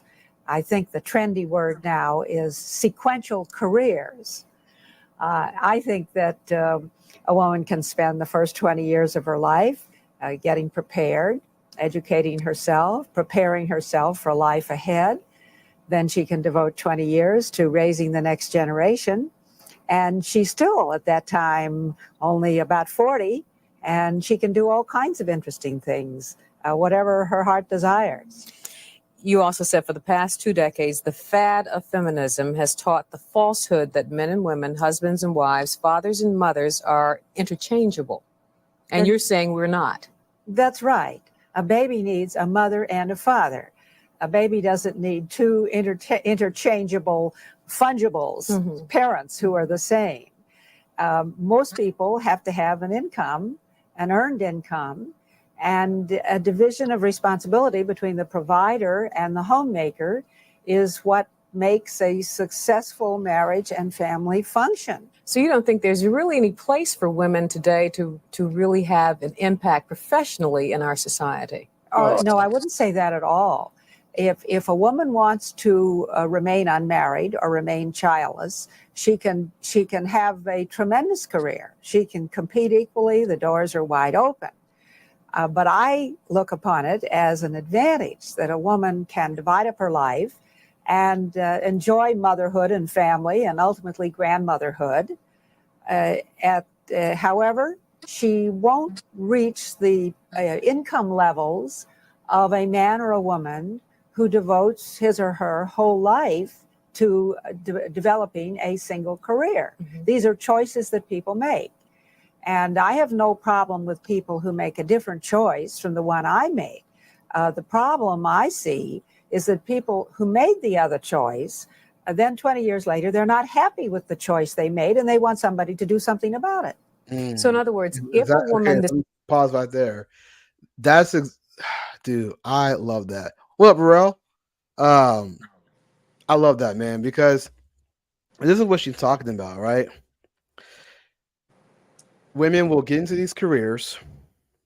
They think this is the way to go, be young and successful boss babe. And then when they're not happy with said career because they made that choice, then what happens? They go out in the streets and get told that, well, hey, you had to go into this workforce, but you got men you got to compete with and all this other, obstacles. We're going to come in and help you, government, right? We're going to come in and help you out. So now they're protesting, now they're fighting to put legislation because they made a choice to go into these careers, but because it's not going the way that they want, then they say, government, please help me. Please help me do something about this. And that's not fair for the rest of society to take our tax money to put in for you because you made a choice. It's like the student loan thing. You want to get your money back, but you're the one who took out the loan. You should pay it back. Why should taxpayers pay your loan that you decided to take out? That was your choice. No one put a gun to your head and said, take out the student loan. That was your choice. But you want taxpayers to cover your decision? That's not fair. I'm with you 100% on that. Ruel, you should join us, man. Last week, I feel like we didn't get much of your thoughts in. If you ever want to come back on, especially tonight, be a good time. We got plenty of time to talk to you. Yeah, if you're down, I'll put the link here. Yeah, it's crazy stuff though, and it's just interesting to me. Again, this is 1989 we're talking about, and she's saying the same thing that people are dealing with today. Women make these choices to go into the workforce, and because it's hard, you have women now, these Gen Z women, complain about working 40 hours a week. It's like people your age in our age bracket are talking about they're in the streets with pink hats talking about equality. Now you're complaining about 40-hour work weeks. Now I'm not saying that all jobs are fair, but I'm saying that you chose to get into the workforce because you were told that this is what women should do to be independent, to be detached from man, so you can make your own money, so you don't need a man's money. This was the whole idea of feminism, was equality. But yet, now that they're actually working, they're complaining about 40-hour weeks. Meanwhile, you got men on skyscrapers building these buildings. They ain't complaining. They know that they work hard, they're gonna bring home money. Is it hard work? Absolutely. But they're not going on TikTok being like, man, it sucks to climb those scrapers. It's like I gotta climb them. I gotta be forced to work out. I gotta force to get my muscles. They're not doing that. They're not complaining. They just do the job. They build. They go home and take care of their families. If women didn't want to work, then why don't those women who are complaining on TikTok about 40-hour work weeks, why not just say, okay, you know what? Let's start advocating for stay-at-home moms. You guys want to complain about work? How about you change it now and start advocating and marching the streets for stay-at-home moms? Great message. Seems like a good gig to me. It's the same thing with when I've been asking ladies a lot lately if they'd give up their right to vote if it meant you have to sign up for the draft if you're not. If you're Yeah. eligible to vote, you have to be drafted too, potentially. A lot of them say like, well, then just take it. I don't really care for it anyways. Yeah, and the argument becomes this. And I heard this in Discord. I didn't really engage, but I heard this, and they were saying that women should get paid to stay at home rather than be dependent on the man. Nope. See, that's the And problem. If you ask me. so here's, I forget what the argument was because somebody they did say it was a good idea. I heard somebody say it was a good idea. There was a point that was made, so I'm my bad. If anybody watching on Discord, my bad for misquoting you or getting this wrong. But I did hear that somebody suggested that women should get paid at home. My thing is this: you're a stay at home. I will argue this. If you're a woman, you graduate high school, say you get a job just to have some money for yourself, and then you meet a guy that is making a whole lot, he can take care of you. I would just say save your money up. Like wherever you're working at, put as much away as you can. That way you got some money, so when you do get with a man, you do got your backup money for the kids, wherever the case may be. My thing is that if the man is making enough to where he can cover you, well, why would you want to need to get paid to be a stay-at-home mom? Unless you're talking about like health insurance and things like that. But if he's got it covered, if he's got the health insurance covered, he can pay all the bills, and he's like putting in the hard work in order to obtain that and maintain that. Why would women need to get paid to go to work or to be paid to stay at home? That's what I'm trying to figure out. Is like why would women feel the need to get paid? I'm not saying I'm against it. I'm not saying I'm for it. I'm saying why would women need to get paid to stay home if the man is the provider? Because then what you're doing is you're having the man and the government provide for you. Yeah, because they want the money to be able to leave him if and when they feel like it. And that's really what's going on. They always have to save away some money because 50% of marriages end in divorce nowadays, and 80% of those divorces are initiated by the women.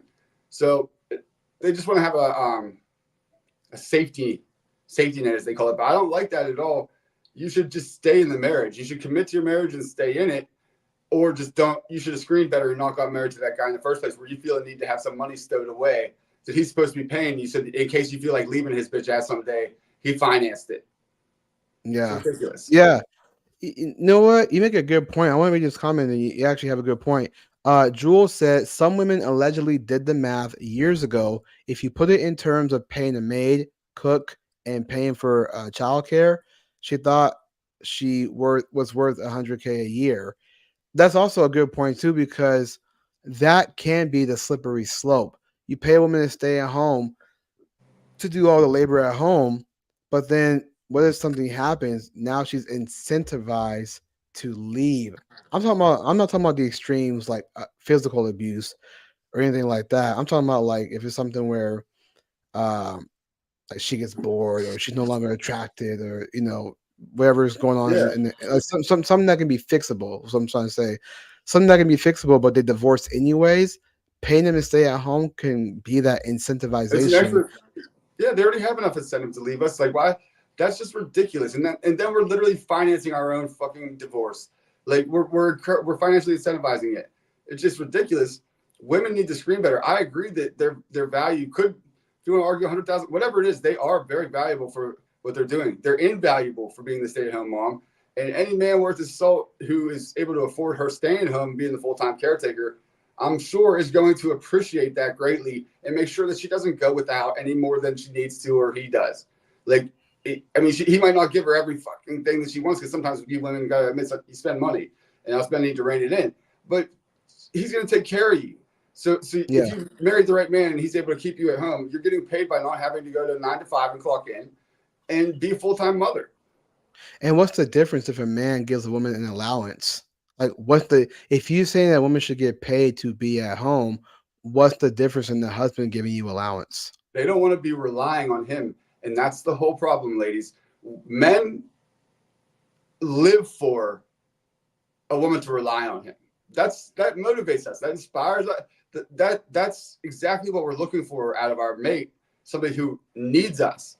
And you ladies are always just trying to set it up in a way that you don't need us. And that's really defeating for men, if you ask me. I mean, if you don't need us, then what's the point? What are we doing here? Yeah. Jules said allowance is fine. Melanie said children get allowance. I mean, but see, hold on. Let me just make that point right there. That's what I mean. See, I say a lot. I think the problem is it's the words. It's always not what you say, it's how you say it, right? So I think when people hear these words, what's up, Burrell? When people hear these What's up, words, guys?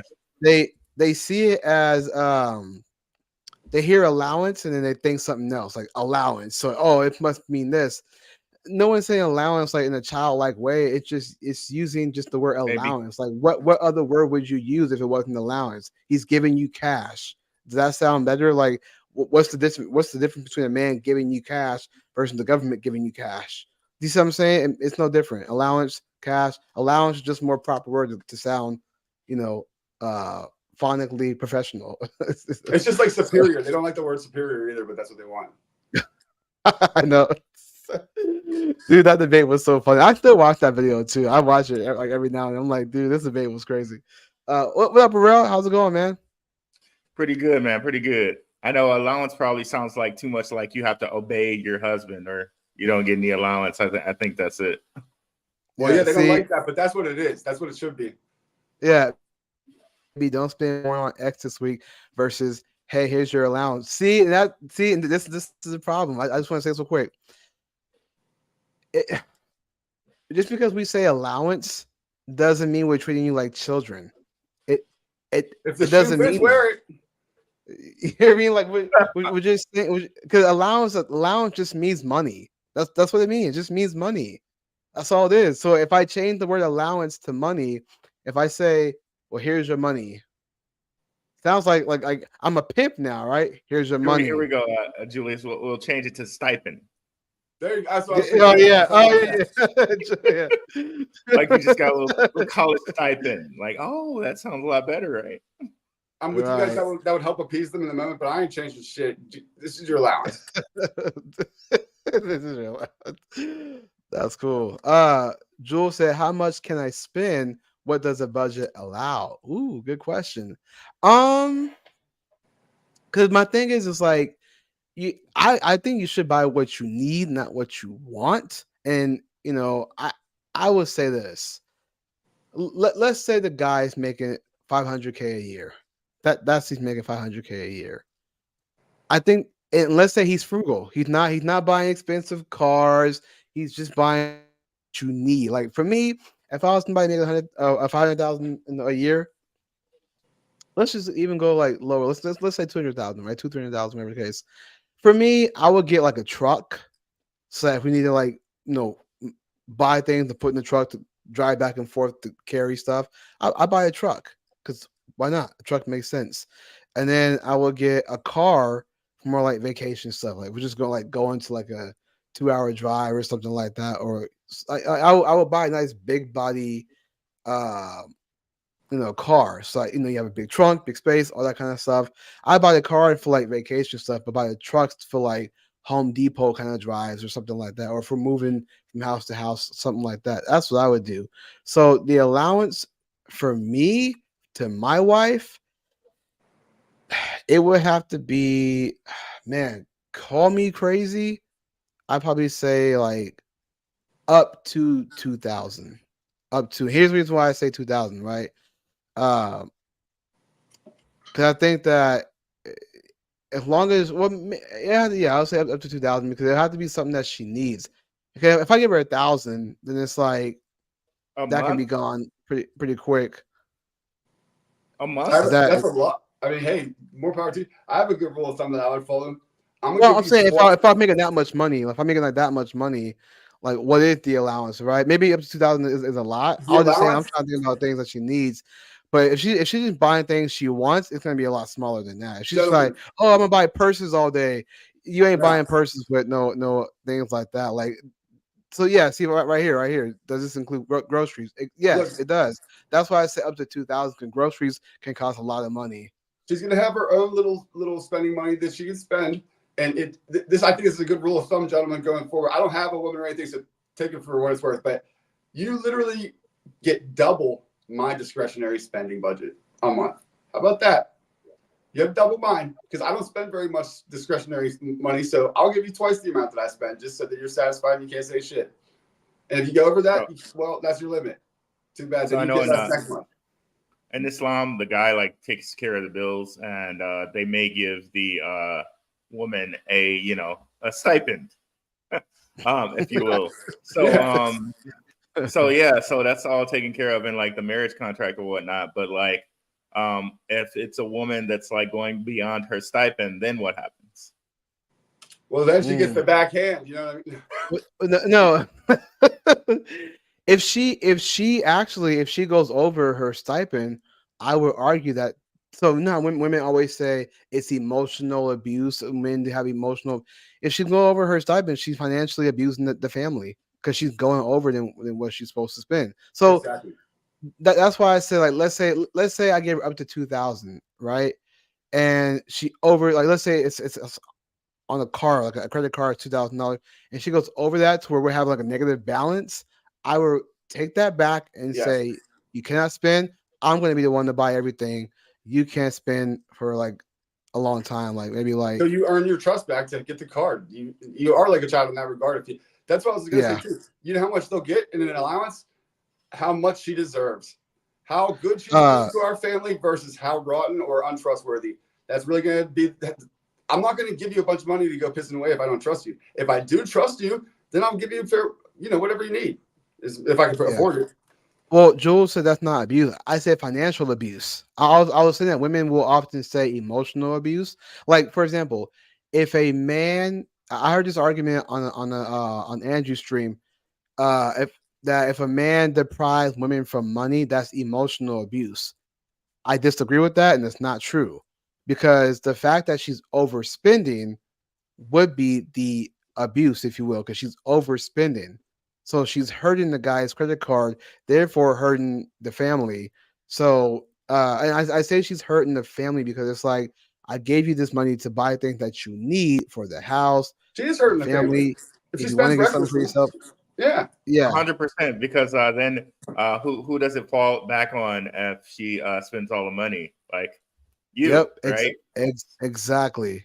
Exactly. So, and then if I gotta end up paying out of pocket to cover that, then it does hurt me and the family. So I think that if she were to overspend, I would take her card away and I wouldn't give it back until she can earn that trust. But hopefully we wouldn't have to have that problem in the first place because she understands Right. not to overspend. So this is why I say it's important to vet women, because if we're picking women where they're going to start to overspend and draw a habit from that, then it's like now I gotta take the card from you. Now I can't trust my own wife. So hopefully if I got with a woman, she would know not to do something like that, not to overspend. Should I give her a stipend, allowance, whatever you want to call it? So, do you know what I mean? So that's what I would do. So if she overspends, I right back and say, until I can trust you. In that scenario, I'm saying until I can trust you, then I would take the card back. That's just me. and then women are going to complain or be upset that we say this kind of thing. And they'll be like, this is exactly why we need our own money. And I would say back to them, no, this is exactly why you need to pick a quality man before you get married to him and be sure about it. Because if he's gonna lead the way for you. He's gonna take, and that's what you want. You want him to be the leader. That means always. That means he has to be in charge. You can't negate him or overrule him because you have your own money and whatnot. If he thinks you're not spending properly and you should be reined in, that he's your leader. You should listen to him. That's why you picked him, right? Right, exactly. Glenn says, Nick, no, they just Nick, no, they go, you just broke.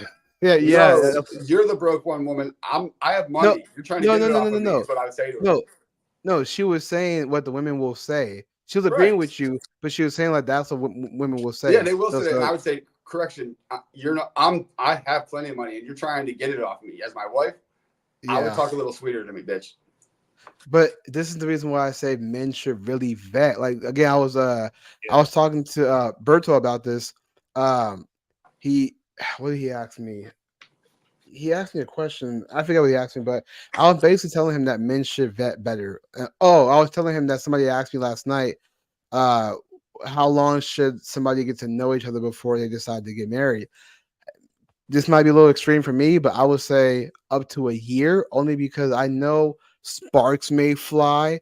and people could take a month, it'd be 3 months, it'd be 6 months. I say give her a year because you want to know, and this is for both sides, right? You want to know how that person is, how they are when they're around you, how they are when they're around your friends, your family, strangers, when you take them out. Like, how do they act basically out in public? And then how do they react when you take them certain places, right? So let's say on the first date, I met a woman, we exchanged numbers, and then the next 2 weeks I take her out, and I say, no, we're gonna go for a walk in the park. It's the first date we go on. No money spent, nothing like that. Just going for a walk in the park.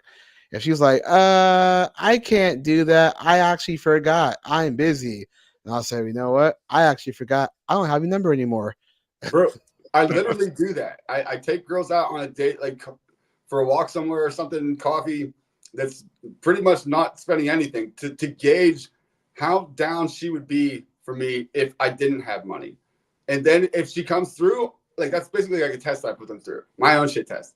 And then if she comes through and is successful after that and she's been great throughout the date, I reward her with the second date, showing her, no, I actually do have money and you passed. Now, we're all right. But yeah. And if it gets super serious, definitely meet the family and whatnot. See what her family has to say about her. See how she treats her father. Exactly. It's like That's why. That's why I say a that's whole a big year. thing. I think if she really has respect for her father, that's probably a lot like how she's going to treat her I was just gonna say that she's gonna have a dad in her life that seems to be like a healthy relationship, at least. If not, like that's one of the biggest red flags, if you ask me. In my experience too. In my experience, I'm speaking from too. I agree. Glam says a year is normal, but sometimes in this luxury, it's only a few months because the families get together, and it's in the best interest of both sides to be honest about the child. Bro, my grandparents were together after I think a few months tops, like and they ended up like going the distance and having they had a very crazy, sometimes dysfunctional situation going on, but like ultimately they stuck it out and they ended up being married like 70, 80 years after that. So I think when you know, back then, probably Nick, like people like knew, like the families knew each other, and it was like a smaller, world. A lot of times, like nowadays, you might be meeting someone like from a different state, from a different country. You have no idea like exactly who they are. Yeah, the background matters. Yeah, I would say a year. A year, like Julie said, I think a year is probably my about around there. If I can't determine if I can't decide within a year that I want to be with her forever, I don't necessarily see why I'd be sticking around expecting that to change. Yeah, and even then, I would feel like you still need, like the Muslims, like I said, we do the marriage contract, but you would still need like a prenup. Like I know people like make it an issue of trust, like, oh no, you can't do a prenup because then you're saying like you don't trust me or whatever. But no, that definitely needs to be in place. Should it get serious? Yeah, I wouldn't even get married with the government like that because even the prenups, they can find ways to shoot down. But yeah, I mean, I hear you, man. What do you guys think about this? Glam says a guy's father approached my father to marry me, but the mother and sisters had told me he has drug problems. Well, look at Nick's shirt behind him, and that should give you your answer. Oh, believe no women. So speaking of that, we gotta watch the clip I sent you, man. You just queued it up. Okay, right on. It's a woman's like, dude. This woman's what she says about women. Oh, I know you're talking about that one where she's kind of sitting in front of the camera, that kind of older. Talking about her. I think so. Yeah. Yeah. So I just sent you a DM in Instagram. Okay. Give me one. Man, hey, so get this. Marine rapper just this sounds dumb saying this out loud, but Marine rapper just pretty much posted on Instagram that Taylor Swift got a ring. I don't know if it's if the Chiefs won or if he proposed. Dude, I'm telling you, man. Sick of Taylor Swift. She ain't gonna go through with it. She ain't gonna go through with it, or they're gonna divorce pretty quickly because she's too high socioeconomically. Hypergamy, despite him seemingly successful as he is, he's nowhere near her on the money or the social impact status. She's not going to stay with him, man. I'm telling you, that's why she was getting all drunk, because her friends were probably whispering in her ear, there's rumors he's going to propose if he wins. I'm like, and she started getting all drunk because she's nervous. She doesn't want to do it.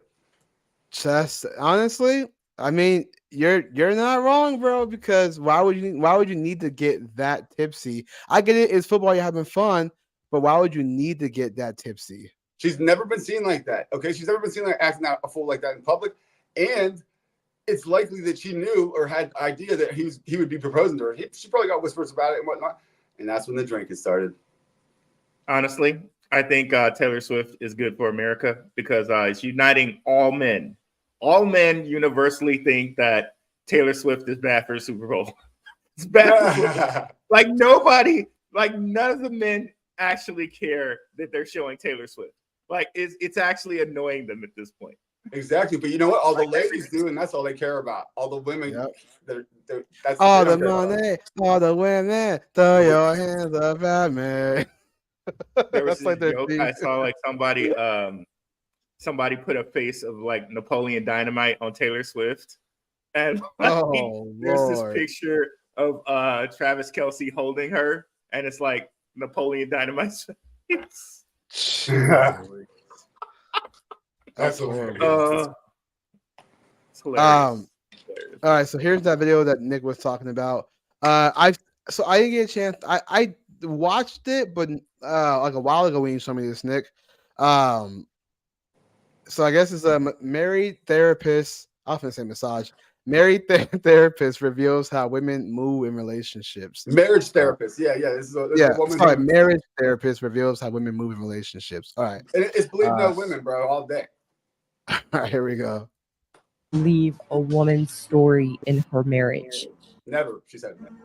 The amount of times that I have gotten sucked into a woman's story. We are so manipulative.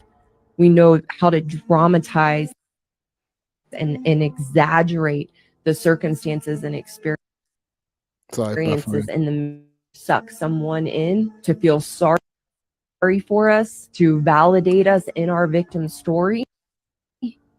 What's his experience though? What's his side of the story? It's just like, it would almost be blasphemy to not believe some of the things a woman says. And oh my gosh, I'm so sorry you have to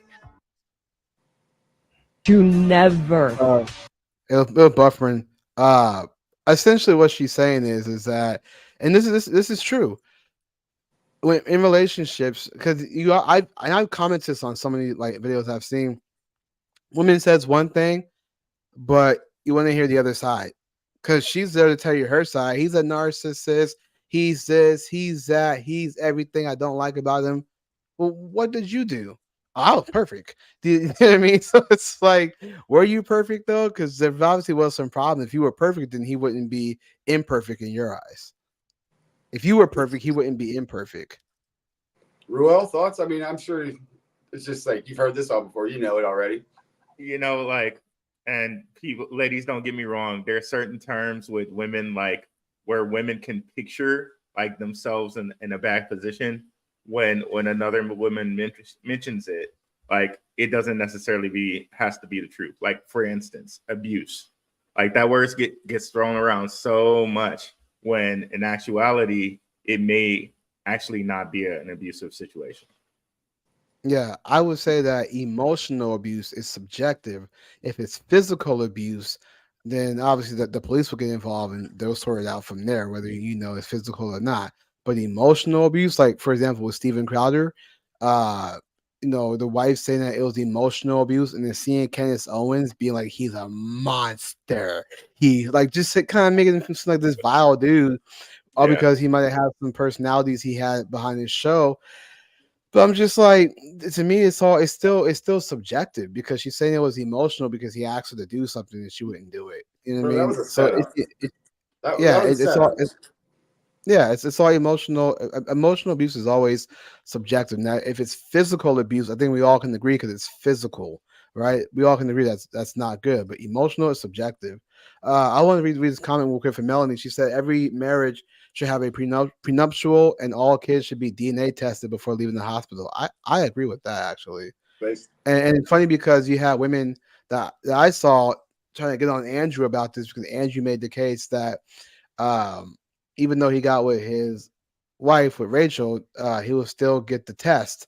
And they say, well, then you're saying that you don't trust me. That's not at all. Why can't a man, if a woman wants to be secure and who she gets with financials, why can't we be secure with who we get when it comes to our DNA? If Well, we it's want not to that I be don't nurtured, trust you. Why can't you reassure me? yeah, that's a great point. That's an excellent point, actually, because if you're saying I can't trust you, then you're literally not trusting me. Because again, You could reassurance. reassure me very easily if there was no doubts. I mean, why not? Exactly.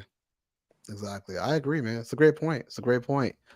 Um, let me see something else I wanted to react. Oh, let me go on something else. Oh, let me show you this video real quick. I want to pull this up real quick as far as because we're trying to stay on topic with the income stuff. So I'm gonna play this video and see what you guys think about this. This is the guy who was at a restaurant with this woman, and he's on a date with her, and he expected to get something, and when he didn't, he made her pay for her own meal. Thanks. No, I'm just kidding. So I mean, no, I mean one could think that I have pushed back against that because again, my whole stance of men not sleeping with women before marriage, but you'll see how the interactions went. Hold on, where is it at? Hold up. Okay, here this is right here. Usually I try to like make the screen bigger, but I think it should be fine if I just play it like this. We'll see in just a second. Hold up. Well, I really appreciate it. What? Um, All right, hopefully do like this. Pull this up. Okay. Yeah, let's go like this. Make it easier. You guys see it? Yes. All right, here's that video here. well, I really appreciate it. Should I cover my half or? No, I got you. You sure? Oh, thank you so much. It was delicious. But I'm going to probably head up because it's late and I have to get up early in the morning. So. Can I walk you to your room? I don't know if they allow if you're not staying in the room. It'd just be easier if you. But I appreciate dinner and I get it. No, it's not like that. No, get it. this Alright. isn't. No, I mean, I don't fuck. Man pays for dinner. I don't fuck on the first date, and I feel like you've been kind of like, you've been acting like it this entire time. Like, All right. You just want a free meal. no, Understood. no. First off, I Understood. have no problem paying for my own bill Oh, to okay. avoid something like this. Go for it. Do it. Fuck it. Are you serious right now? Yep, just do it. No, she doesn't. She's not. You're a fucking asshole. Like, I have no problem. Okay. All right, so why am I an asshole? now, mind you, I never know if any of this is ever real because people be really just staged and stuff. That's like everything is staged nowadays, in It my sounded opinion. real to me. It sounded pretty real, and the fact that there's no video of it makes me think even more because she was like secretly filming it. Yeah. You're not wrong. I'm just saying a lot of times, like I just never know. But let's grant that this is real, right? Let's grant that this is real. Here's where I can see both sides. Now, on one hand, the guy knowingly wanted to walk her back to her room because we know what he wanted to do. You know what I mean?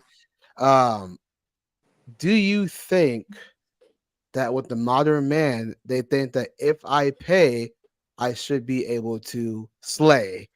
You know what I mean? Like, do you think that men should be entitled to the vagina because he paid? Real, you want to give your thoughts first, or you want me to take it? I'll take it first. So I don't know about modern man or women anymore, but in that particular video, he should have known that she was kind of like leaving early. It seemed like she was like kind of getting out of there early. So he should have picked up on that context cue and like known that wasn't going to happen. But then he tried to like pressure her into it, and that was just like it just went downhill. Like, so I think that's on him because I don't think she was feeling him like that to begin with. So Yeah. Well, so and this is where I see the other side. Well, quick, the modern man and modern women, at least from my opinion, just means just the way of thinking in these times now. So the modern women would be women who want 50-50, women who expect men to pay, women who don't want to be submissive, they want to be equal to a man and all this stuff. It's like they want things when it benefits them, but then when we want things from them, they think that we're misogynist and all these things that come along with it. So that's the modern thinking for women. Now for men, my modern men that I say now is I think the modern man is if I pay, I should be able to have sex with her. You know what I mean? And so it's like, or if I make a whole bunch of money, I should be able to have sex with lots of women. That's like the entitlement. So in this video, on one hand, he obviously he's saying that she wanted to get a free meal, but he wanted to get free pee, free vagina. Well, you know what I mean? So they both wanted something from each other. Yeah, and I would think that no, I don't like the idea of putting pressure on that evening. It's not like I don't want to be considering this a prostitution situation where if I pay for dinner, you're gonna fuck me or whatever. That's not what I'm saying. But I would say to women, especially, that men are expecting to eventually get somewhere with you if they're paying for your meals and whatnot, and take you out on dates. They're not doing that just as charity. They are expecting to hopefully get somewhere with you, and the sooner the better. Yeah, what's Most up, likely. Megan? Just in Let me time. let me see if I can make this hold on, let me try to do this because I was messing around with this and I don't know why I can't make it larger. Oh, That's what she said. So guess good. She's going pretty bad then, if that's the case, bro. Yeah. So real quick, we're gonna still stay on this topic. This is a good topic. Real quick before you wrap it all up, but this is a good topic. So Jules says, how much should the man have to pay for dinner in order for her to give it up? Now, here's my answer, and you guys can give your answers too. My answer is this: the man shouldn't be looking for sex in the first place, and he shouldn't be trying to pay for her in the first place. You can pay for a date if you want to; it's totally fine. But there should be no expectation for sex. Wait until marriage. That's my stance. I'm sticking to it. The man should wait until marriage, right? So that's just me. But let's have fun with this non-traditionalism idea, right? Um, about how much should the man pay in order for her to give it up. Um, I don't think there's a set amount. I think that there's again, I'm not condoning sex. I'm just saying as far as this idea of this situation that we just saw with the video, there's no set amount. I think as long as he takes her out, as long as he is taking her out and then he pays for that meal and the drink, whatever the case may be, then whatever happens, happens. But I would argue that regardless if he paid or not, she would have to have high attraction soon. That's why I agree with Rael when he said that she was never interested in the first place. So it was her trying to get a free meal. And women do that a lot. They do that. She If was they're willing to not take the free meal, interested, even though she showed disinterest. She didn't seem like she was going to do a second date. yeah. So exactly. She's not interested in him, but she's interested in getting the free meal because, but what's effed up about that is, what does that say about her? Is she broke? Does she not have money? Or does she just not want to do it and she can get validation from men paying for her while she don't have to break the bank at all? She makes him break the bank, but she don't do nothing. She doesn't get validation and she can take her little pictures and post it online like, oh, look at me out on the date. You know what I mean? Megan, So what's up, girl? What's up? yeah, what's your thought? Did you see what we played? The video that we played? What video? Just like So give me like we the played basic this. rundown.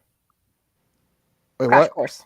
Just give me a crash course on the video. Oh yeah, so we played this video where this girl was out on a date with a guy, and he asked her. She asked if should she pay for her meal. He said no, I got it. She goes okay. He goes, can I walk you back to your room? She said, oh, I don't think that's possible. I'm making excuses because she's not interested. And so he was like, oh, okay, I see. You just want a free meal, essentially, right? And she's like, no. I just don't F on the first date. And you're kind of like being a little pushy about it. And he's Then she like, was well, like, then she was like, well, see, that's why I'm more than happy to pay for it, so that confusion like this doesn't happen. And he was like, well, then, yeah, why don't you go ahead and do that? And she's like, really? And she got like indignant about it. And that's where it ends. I'm like, she did. Yep. She did offer to pay. She did offer to caveat. pay. But she called him an a-hole. At the beginning of the clip, she said, well, I got to go because I got to go to work early. So yeah, right there, you could tell she's how it trying to get out of it. He tried to like make it happen one more effort by saying, can I walk you to your room? And she turned that down too. And at that point, he was like, oh, so you just wanted to get a free meal out of me. And she's like, no, I mean, that's why I pay for it or whatever. He's like, well, why don't you go ahead and do that? And she's like, you asshole. Yeah. And this is why I say men should vet better. Everybody you should. got that's why I feel like it goes both ways. Like both people like should definitely vet, because I feel like both sides can be caught in the crossfire. true. Because I guess she called. I guess like I can see both sides. Like, oh, so you just wanted a free meal, and then it was like, no, that's because I offered to pay. But then I also see her side. It's like, oh, now I see why you wanted to walk me back. Like you offered to pay for my meal so you can try to sleep with me afterwards. Well, I feel like the issue with modern dating is just like it's just become so transactional. That's a good point. But as a woman, to avoid that, I would insist, unless I see like a future with this guy, or I'm going to go further with him, I would insist on paying for my meal so that there could be nothing like that held over my head. Yeah, I mean, he said like, no, I got it, which means like she did like offer, which I guess like from a right. He offered because he was trying to fuck her still, and then once he realized that like it's too late, and that's not going to happen. Caught on to that. Yeah, once that it was too late, it's not going to happen. And she said again, that's why I offered to pay for things. He was like, well, you know what? With that in mind, yeah, why don't you go ahead and do it? And Real makes a good point too, because Real said when the video first started, she's trying to get away from that, so she was never interested. So she was there to get a free meal. Like, that's what's messed up. She was there from the get go. She was at least more than happy to take the free meal, whether she was there for that or not. I think it didn't go well, maybe throughout the date, and she just decided like she didn't want to be with the guy. But at that point, I would pay for it if I was a woman, is what I'm saying, because then there's no. It's wrong of you to take something from somebody who you have nothing. You're not going to do anything with that. I guess like I could see both arguments. Like I see that side, and then I also see just psych major, psychology, cool, and also being a woman, being in a position. I don't know how we know, Megan. You always gotta brag about your education. Men don't care about your education. College degree. I'm just you don't care about that either. I'm just harder to manipulate. We do not care. You ever seen that clip? We do not care. So I mean, any man I marry, it's not because I need him for my survival. But we'll see. We were just saying that we need women to need us. You don't want a woman to just 100%. Want you? No. And commit to you? She's not that committed if you don't need me. Yeah, need is different from want. We need. Well, I need to be independent. What's the point? What if a girl just? If you don't need me, I feel like that puts you in a position to find gold diggers and women who just like need you to survive. And no, gold diggers want. No, gold diggers want. Gold diggers want. Gold diggers are women who go with the guy, take his money, and then leave. They take. Yeah. Yep. They might not even need. They're just taking. The difference between a gold digger and dating is a waste of time. Sometimes. I actually this is what agree happens with Glam when on God this. is not at the center of relationships. Sure, I agree, but I agree with Glam on this one. She said dating is a waste of time. I actually agree with that. Dating is a waste of time. Now here's my thing. What you said? What, Megan? No, what did she say to Nick? I was like reading, and then you put it down. Oh, this one. Hold on, this one. No, Nick. She means the woman you're dating should need to crave you. It's more of like I want to be with someone who you can tell like it was their choice to be with you. It's not because they had no other choice and they just need to survive at this point. Like I guess that's more what I mean. Chose you to be the guy that's hitched to that's gonna protect and provide and provision for them forever because they need it. Yeah, I don't know. I just like if I was like obviously when I get married and stuff, it's because I want to be with him for the rest of my life. I want to stand by his side and stuff. It's not because of, what can I get in return and stuff. It's more of just like serving each other and, serving God together. Right. If he tells you he needs you to need him. Like, I just don't want it to be like in a position where it's like so transactional, where it's like, I'm only going to do all these things if you're, doing all this like for me. Like, I'm not just hold on. But do you agree, Megan, that women need men? I feel like both need each other. No. I'm asking, do women need men? We know. I'm just saying, just answer this question: do women need men? I feel like you're trying to trap me. No, I'm not. I'm asking you: do women need men? Can I say this? Men Just and answer women the need question. as Christians, men and women need each other. Don't play the both sides. I'm just asking: do women need men? Say yes, Megan, and men also need women if you want to say it that way. But say yes. Yes. So women need men. Okay, so I use the word need. So if you agree we need each other, why make the argument about need?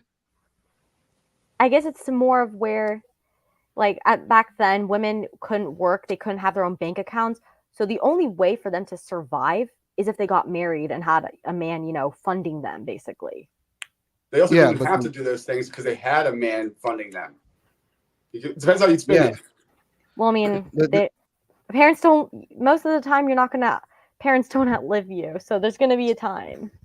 right. But the reason why I use the word need is because how else could the woman, if women want children, how can she do that? She's gonna need a man. She's going to need the man to give her children. So we and matter of fact, women say the most. I have needs. No, I'm just, no, but yeah, but women need men to procreate, and But the men need modern women to woman doesn't feel procreate. like she needs a man forever. It's basic biology. Yeah, Modern no, women don't I want to have agree. to need a man, and they'll be with a man to get the things that they I'm more so desire, talking from but like a they don't want to need them. from like a more of like a financial stance. Like, I mean, women are in positions where we don't always have to, financially rely on a man. But if Not a true. woman, You guys always need men to rely on. You rely on men to finance you. How else you gonna get married if the men don't finance anything? what do you mean? And if you look at certain statistics, like single fathers lead families better than single mothers, and I think like fathers should just be the head of families. They should lead them like that. I think women and children need that. Yeah. So Women, you're children need both parents. Like, sure, I agree. We talked about that Yeah. earlier, but your argument in the fact that women don't really need men financial, yeah, you can say that because of they're making their own money, but at the end of the day, when they want a man, they want superiority. I agree with Nick. They want superiority, and that includes financial because if you get with a man, that's why women who make more, they always want a man who makes equal to, if not more. So if gender pay gap was such a big deal, why do women always want men to make more? Well, And children you need both see a parents lot to of make it. women. Oh, Go go ahead, ahead, Nick. Russ. No, go ahead. Oh, okay. You look at a lot of statistics and a lot of just like feeling of women who are around their 30s who like did the independent women thing. They're really like upset that they didn't have children and a husband, and they're upset that they didn't have that life path. And at like late 30s, it's really hard for them to kind of compete with somebody who's like 20 with a woman that's 20 years old for men. So in that sense, I think that women do have a need to procreate and have a husband and like a family to nurture. Yeah, and we were just talking about this with Phyllis Shalafi. Phyllis Shalafi, we were just watching the video too before he came on. She was saying the exact same thing in 1989 that we're talking about today. That women are told that they can have fulfillment through a career in their 20s, and then when they do their career, and then they decide to settle down when they get older, they're not really happy because then it's like it can be more complicated to have children. You chose your career over motherhood. Your dating pool can shrink at that point because you're older now. Like Ruel said, you're gonna be by the time anytime you get older, you're always gonna be competing with those who are younger. That's just life. It's just how it is. So that's why a lot of time people who are older, like for me, for example, right? I'm 37 years old. If I look for a certain job, I may not get it because of my age. There's just age discrimination. No, but that's age just how it is, bro. discrimination. But that's just how it is. It's just age That's very discrimination. good. It's just how it is. I want to ask Women. Megan. Okay. No, go ahead, Nick. Go ahead. You said that the children need both man and woman, which I couldn't agree more with. Wouldn't that in turn, by extension, mean that you need the father? Since you need I'm your children saying, to be, best off you can. I'm just saying like the simple statement because again, as a Christian, Nick, you're gonna have to deal with the fact that every opinion I have is based on my Christian beliefs. I'm well aware of that already. Yeah. Okay. Then. So basically, I'm just stating the simple fact that children need, both a mother and a father. You can't I really. couldn't agree more, Megan. Did you hear me say that part? So I'm saying by that. I know, but I feel like you're getting somewhere. You're leading me Well, somewhere. yeah, I'm just saying if the children need the mother and the father, and you have children and you want them to be as well off as they can be, wouldn't that mean you, by extension, need the father? I'm not having the children need the father. I'm not having kids until I'm married. Can you agree that you need the man if the children need the man? Yes, I basically just told you I'm not having children unless I'm married. But you don't want to say that. You cannot just say that. Yes. So you can't say that. I'm not disagreeing with you. Do you need men? Do you need a man, Megan? Yes. Okay. But you were just saying you want a man. You don't want to have to need him. I'm saying want as in like I'm not gonna marry a guy like I'm not in love with or not, Sure. compatible or can't see myself with. I'm not gonna marry a guy just because he makes a lot of money. That's what it is. That, Megan, but you don't want to have to need him, right? I don't want I'm not gonna again, this is where I'm coming from with this. Like a guy making a lot of money, that alone is not enough. I get that, Megan, but you don't want to rely on a man. You don't want to need him, huh? Financially. No. So okay, hold on. So here's what Nick's saying. We're going back to your statement of the wants and needs, right? You mentioned that women wanting a man, like you said you want a man, but we're saying that women need men. So Nick's asking you, like, do you not want to need a man? Like, do you need a man, or are you saying you want a man? That's what we're asking.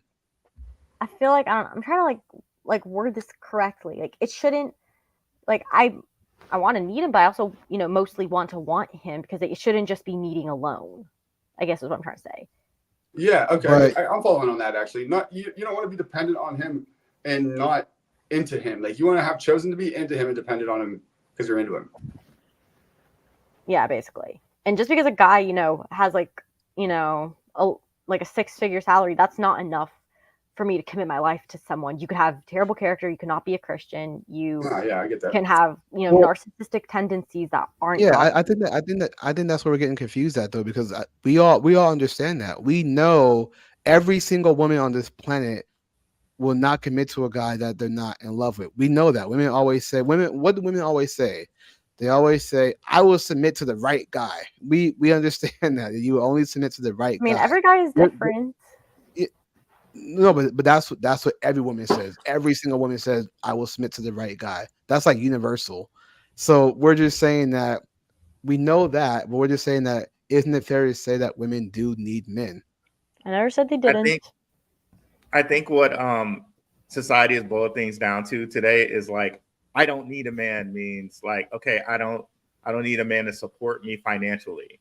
Whereas like some of these women that have made it to their late 30s and they don't have children and they don't have a husband, they realize need means more than just financial. It means like, okay, I need somebody to nurture.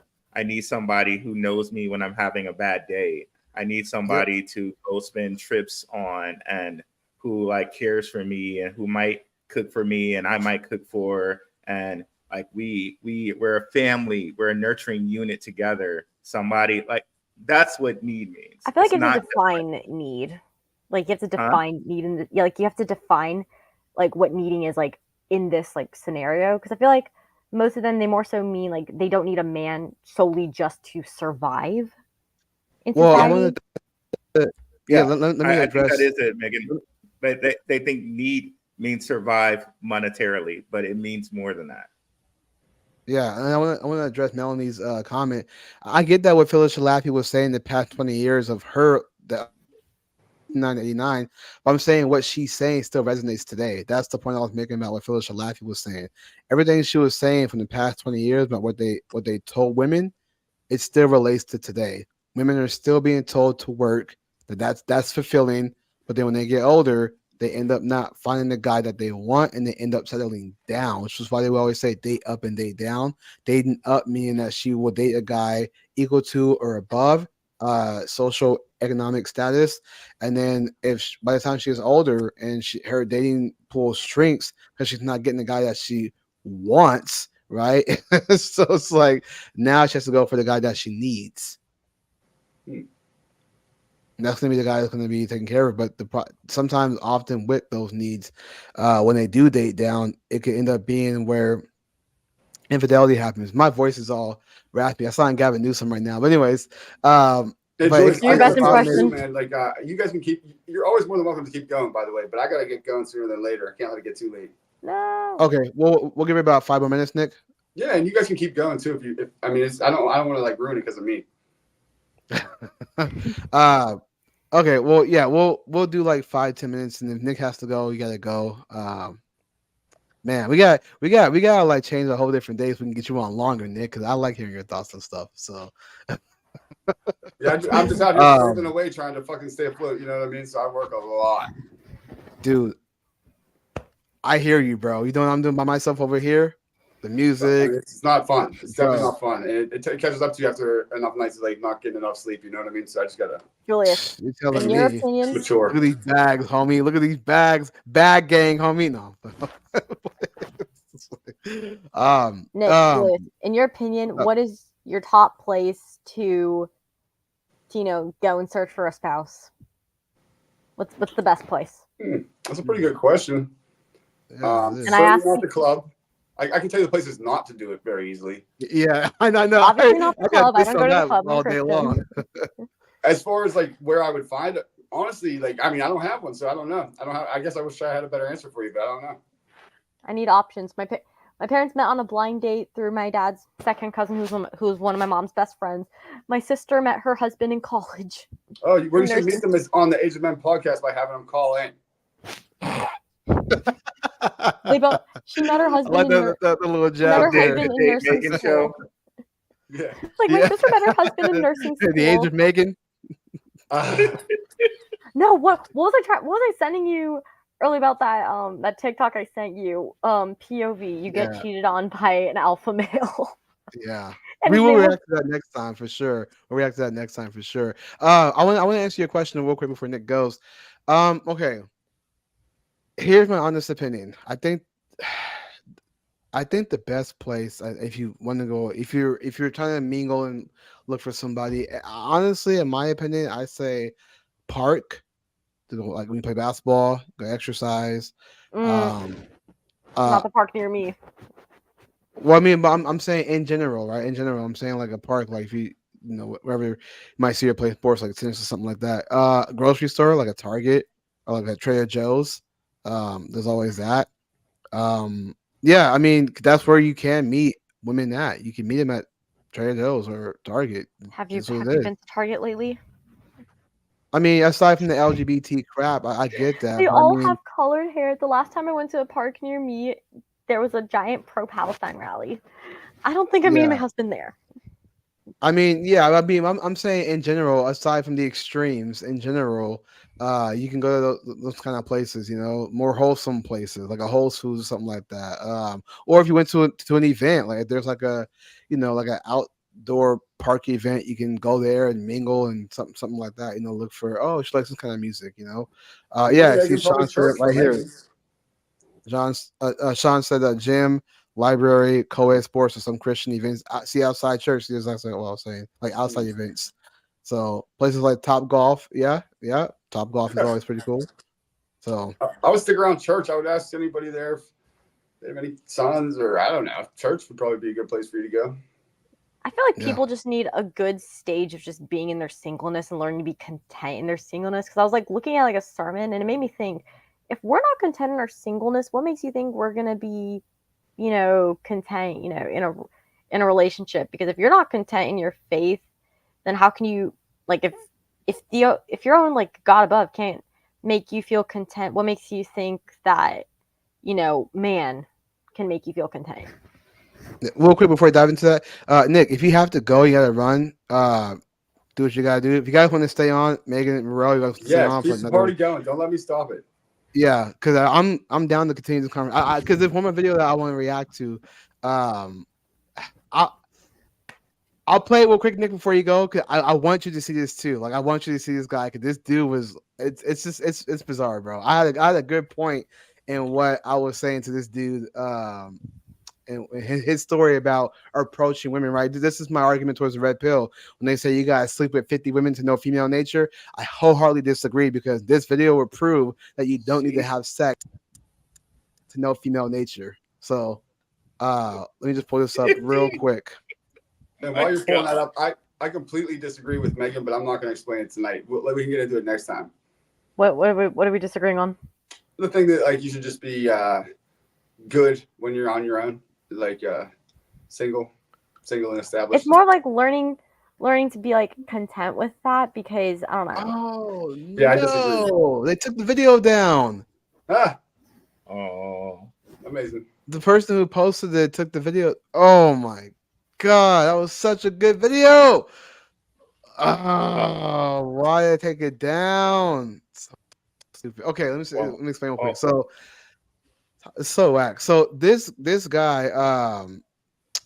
went to Starbucks and he saw this girl and she was wearing a shirt of his favorite rock band, and he tells her, "Hey, nice shirt. That's my favorite rock band." She goes, "Cool."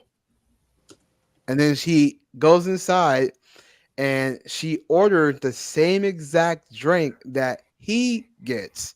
And he walks up to the register and goes, "I'm actually ordering the same thing she's having." And so there's nowhere else to sit in the building. So he's sitting next to her and he talks to her. He says, "So how long have you been a fan of that band?" And she just gives him this look. And I think she said something along the lines of like, "I'm not interested at all. Like, don't talk to me," essentially. Like loud enough for the whole story to hear, where it got so quiet, all he heard was "Hey ya" on the radio. Outkast is "Hey ya." That's all he heard. And so he was like, he said, "I could have been a gay person that said, 'I'm gay. You can do so much better than me,' right?" He's not though. But he was just saying that to make it easy for her. So he was saying, like, what did he do wrong? He didn't understand. Like, he was trying to be nice. He had no idea what he did that made her be like that. So this was my response. I said, quote, "I was nice." And I said, "That's where you failed, my friend. After her one word response to your compliment is where the conversation ends. She wasn't interested, so you shouldn't be either." That's it right there. I'm very confused on what just happened. Here's your So first a mistake. guy, Don't go to a so a Starbucks. guy tried to talk to a woman, and she basically turned him down in front of the whole store. Like she just told him like I'm not interested in stuff, or did she like say attention everybody? I'm not interested in this dude. No, she said, "I'm not interested," but she said it loud enough for the whole store to hear, and it got so quiet that all he heard was the music playing in the background. Yeah, he should have picked up when he was like sharing about the shirts, like asking about the band or whatever the first time, that she just wasn't into any type of conversation. A lot of dudes don't pick up on context clues. It's definitely their fault. Yeah. Real quick, Melanie said, "Guys, I'm out." Megan, I agree with knowing yourself and being as content as you can be without a relationship before you need a relationship. That's where you had disagree, Nick. Me too. And that's what I thought you were saying, Megan. And that point, I agree with you. I think that you do need to know yourself personally, and you're not looking for a man or a woman to like, fill that hole in you, or otherwise the relationship's just not going to work out because you already have internal problems with yourself. Like it's never going to work out. I want to fill more her hole. so being so I couldn't content. help it. Oh my gosh, my mind just went elsewhere when you said that. I had to. It's 2024. Nick's degenerate, man. That's why I try to end the show. Degenerate Nick. Get the hell out of here. All right, Nick. See you, Nick. God bless, man. We'll talk soon, buddy. You know it, man. Keep killing All it, right, bro. Yep. Thanks, everybody. Likewise. Wait, So what did let me say? I missed it. Nick had to go because he has to work. No, okay. Because I thought I saw Nick and Megan laughing, and I thought I was like, Oh, hey, he said, I would love to fill a hole. He was being degenerate. He was being degenerate. Here's why I disagree with that notion. Now, mind you, I understand getting yourself together. I get that because I often say men should do that too. Men should focus on themselves, get the money up, exercise, all that good stuff, right? Wasn't more so meaning by that. It's more of like being like solid in your faith, having like that one-on-one time with God, or valuing that point of your life where you give God your full undivided attention before, you can give attention to like somebody else like that, like a Oh, sure, spouse. sure. So Yeah, it's more faith related, not really about like giving him time to like get his money up, giving her time to like do whatever. It's more of like faith related, I like got you. your Okay. relationship with God. I want to answer this question. Listen, any of you guys, we'll go on for like another 15 minutes, and then if anybody wants to pop up real quick for the last 15 minutes and talk about this question, I think this will be interesting. Question is, have you ever been rejected in a humiliating way? Uh, Humiliating for me? Have I? Have I? Um, I don't. Mm, I don't think I have. Um. I don't know. I can't think of a time where it was so bad.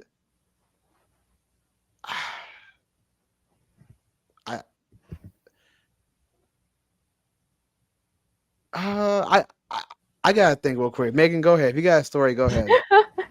This is like the most bizarre story. Okay, this is the most bizarre thing. I was in 5th grade, and here's the thing. And again, it's one of those stories you need a little bit of context, but short context. This guy, he got expelled from school for rejecting me. Not because he rejected me, but because of like how he did it. Keep in mind, this more so started as like a rumor. Like I was like the bullied girl in elementary stuff because I looked weird in elementary. Definitely had a glow up. This is just an improvement right now.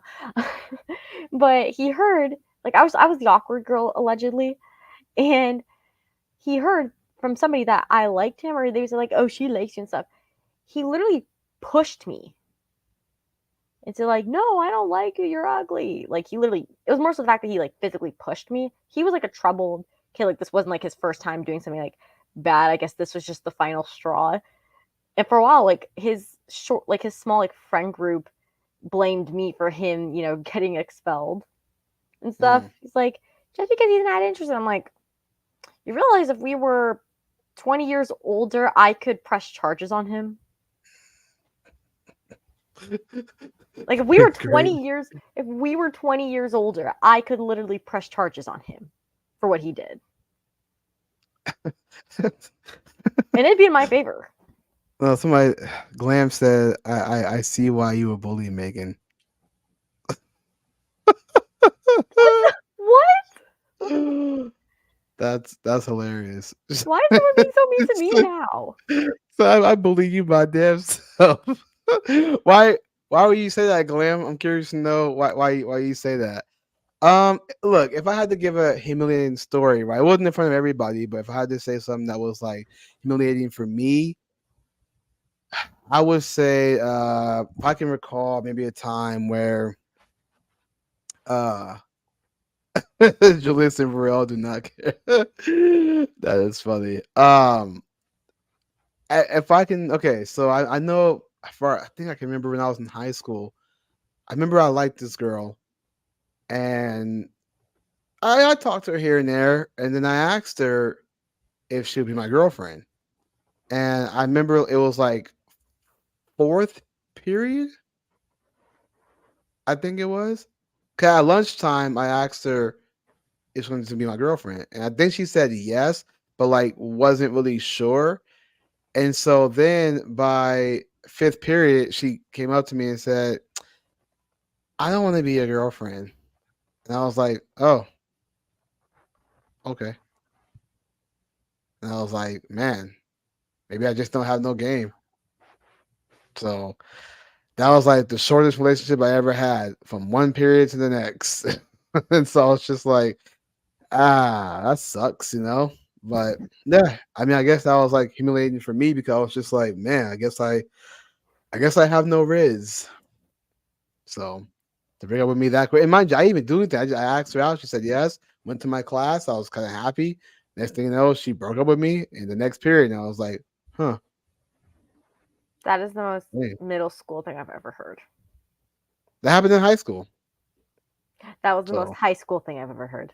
I Freshman mean, year of that's high like school. that's like the worst I can think. I can't think of any other time. Was it during your Because after freshman? that, huh? Was it during your freshman year? No, this was sophomore Dang it. year. That Yeah, was close. sophomore year. 'Cause after that, like my junior and senior year, I was just like my senior year. I'm not saying I was Ferris Bueller, but I was like on the lines of that. Like people knew me. Like freshmen knew me, sophomores knew me, juniors knew me, senior. Like I, I'm not saying I was all the way cool, but I was pretty chill. I was Wait a pretty second. chill. Like this, Megan, do you know who Ferris Bueller is? Yeah, I know who Ferris Bueller is. You okay. do? Okay, Yes. okay, all right. I'm not that out of touch. Yeah, I was pretty chill. Like this is how chill I was. So in high school we had these machines, like the milk machine, the soda machine, whatever case, right? And we had the milk machine that was inside the commons area. My friend Andrew and I would just sit on top of that and just eat our food. Everybody thought we was like super cool for doing that because we didn't care, and we were doing it for like a good solid week. And the next week we hopped on there, just chilling, having the conversation.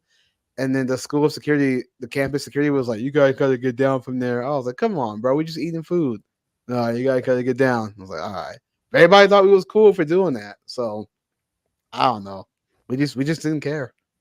It was our senior year, so we didn't care. It was like whatever. The last year, might as well live it up. So, uh, but yeah. So that's my only like embarrassing story. I got rejected in one period. Other than that, I can't really think of a time where like I got rejected to where it was like in front of everybody kind of thing. I don't. Yeah. So the girl who commented that is that like your actual photo, or you're just using like a fake photo? Megan needs to get books back. Is that even like her real photo? Or is that like a fake like bot? I can't tell. Well, Are we okay, about to have so a cat I'm fight trying. over here? Well, I'm trying to figure out. So she's saying that she's commented saying that like she see why you're a bully. Okay, so you're saying that what happened to you what in elementary or when did that happen to So you? it was in 5th grade, and I never said anything. I never really liked it. I was like, I was the target for bullying. There's a like, oh, like the weird girl liked him. Like never said any of that. I was too busy like getting into like doing art and stuff because those are just my hobbies. So like I wasn't into a lot of the things like other people were into. That was when I also really started to love basketball and football. Not very popular amongst girls my age then. Mhm. And I was more so just like the target for it. And this dude, he was one of those like egotistical dudes where it's like, oh, you hear like this person likes you, I gotta set them straight, otherwise people are gonna make fun of me and stuff. Like I'm joking. Sure. No. Glam comes with the I shit. mean, in my opinion, Honestly, look, it's pretty childish, to like well, to even be if you're gonna fair, joke it. Glam gets on Nick too. Like she always bags on Nick all the time. So she is just joking. That's a little different. No, she Nick is an bags on Nick. older dude. He can handle the punching. Are you saying you can't? Is that why there's a big difference between male and female? Because women can't handle it. It's too emotional. No, it's like coming from a female. No, it's You're I would say exposing this. you're exposing all your ladies. You're supposed to be strong and Women are both independent. emotional. We just come You're different selling with the which womanhood. emotional. Yeah. I'm pretty sure you would rather see a woman cry than see a man punch a wall and kick down a door. Are you asking? Would I rather see a woman cry than a man punch a wall? Which one I'd would you rather rather have happen? A woman cry or a man kick down a door and Man punch a punch the wall? wall. Man, Man yeah, I punch was the gonna wall. say, yeah, Who's gonna pay for man the punch the damages? wall. Hands down. Yeah. A woman What? crying Yeah. is for a woman crying is for free. If a guy punches a wall or kicks down a door, you have to pay for the damages. Here's the problem with women crying. I'm gonna tell you a little story. I wish I had my little sound effect to go. Doo-doo-doo. Here's the problem with women crying. So I got into a car accident in 2019. Just bought my car too. Only had it for like a week or two maybe, and nice little Nissan Sentra. It was nice, 2017. And I was driving on the streets where it goes like both ways like this, and the stop signs on either side. One car coming my way and me going this way stops to turn left. And when the car stopped, the car at the stop sign thought that it meant that he had the right of way, and I was still going through. It didn't. That car speeds through, hits me, I go sliding off and hitting the pole. And what happened is that my car gets damaged. Airbags come out, everything. My car gets damaged, and the guy comes out and he's all right. Him and his girl, they're all right. He's like, "Oh man, my car," and I get out, I can't turn my neck because the airbags hit my side, so I couldn't turn my neck for like heck along. It was crazy. It actually hurt to turn my neck.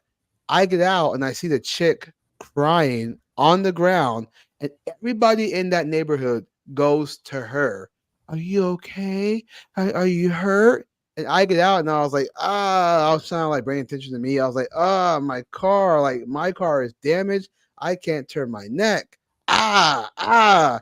And everybody's like, sir, we'll be with you in just a second. And they attend to her. She was all right. They hit me. I was the victim. But because she's a woman and she cried, they all went to And her. that's why you want the man punching the wall instead of the woman crying. Not Because all the time. people are I have a expected to follow-up do story something. time. No, hold on. When people are expected to do something about a woman crying, that's it. It's like a man punches the wall, like, okay, bro's just a little angry. He's I blowing was in off a car steam. accident 4 years ago. We both got ticketed for like our own things because he was like well over the speed limit and all that stuff. So like I thought like I was able to clear, but he was like speeding up and stuff on purpose. Yeah, well, he broke the law. Yeah, but My I got out my of the car. I had no feeling in my right arm for like a good hour. For like a good hour, I had like almost no feeling like in my arm. But the dude, he literally got out of the car, and the person like he was with, he literally had to like restrain him. And this was an older dude. Like the dude tried to like physically attack me and all that stuff. Like he actually did try to, and he did receive like a charge for that as well. Well, So it I'm makes like, sense. You crashed I'd his rather hear a car. I woman mean, cry than a guy come and attack me. Like yeah, but I mean, I didn't even cry. but I was just more so like in shock about the whole thing because it all just happened so fast. And the next thing you know, I was getting out, and the dude tried to like yell at me and then try to put hands on me. Like I think it was like it might have been like his son and stuff. Tried to like restrain him. well, he was wrong for that. But don't you realize that in your story, it would never happen if your friend didn't break the law? Hmm? In your No, I was at the no, I was at the, in your story, it would never happen if your friend didn't break the law. he's not my friend. No, Okay, so I was at the wheel, and then he was at the guy who attacked me. He was at the wheel. so who broke the law? And speed. Somebody was speeding, right? You were driving. Yeah, he was speeding. Oh, he was speeding. The He speed crashed limit into you. was the speed limit was 25 on that road. He was going 40. So he crashed into you. Yeah, Oh, okay. And he crashed into you, and he got mad at you. yeah. Because I mean, they Okay, thought, but oh, he thought, did oh, I anybody can try and blame, the younger woman and all that but did stuff. anybody attend to him and ask him if he was okay? Yeah, People 'cause attended to him he was first before you. physically distraught. Were you crying, So they man? attended. I surprisingly actually wasn't even crying. I was just more so like in shock. Like I didn't even really cry. I just was more so just you could just tell I looked more shocked. But see, So had you people. been crying, like, would have been a totally different I was too situation. shocked to cry. Yeah. If you were if you were crying, it'd be a whole different story. See, the chick, the chick and the guy, they hit me. They were literally in the wrong. Like they were in the wrong. They were at the stop sign. Did you I get was money in the from through that? street. I had to. Yeah, I did. How much? I had to explain to the guy that I talked to get money from. I had to go on Google Maps to show him what the street looked like to show him that the guy was in the wrong. Well, I mean, she cried all she wanted to, but I mean, you seem to have won your case, getting the Yeah, I money won and my stuff. case, but do you see how society reacted when a woman cried versus me being actually like literally injured? Like I could have died. The airbag could have killed me. You should have And screamed yet louder. Be like, and "Hey, yet they my arm is Or the hurt, pole. people." I did though. If I you literally said I literally said my neck hurts. I said my car smashed against the you pole. need They to stand said, on "Sir, business. we'll be with you in just a second." People You told need me that. you need to stand on business, being like, if something happens to me because you didn't tend to me, just so you know, you will be held accountable for I that. literally told Megan, there's a whole crowd. I literally walked into the crowd and said, "My neck hurts. My car is smashed against the pole." I'm sorry. And they That's a bad said, point, "Sir, bro. we'll be with you in just 1 second." And they turned back around and attended the woman who was on the ground crying, who was okay, by the way. There was no blood, no nothing. She just fell on the ground because woman. And the boyfriend said, "My car," when he hit Too me. bad, boyfriend.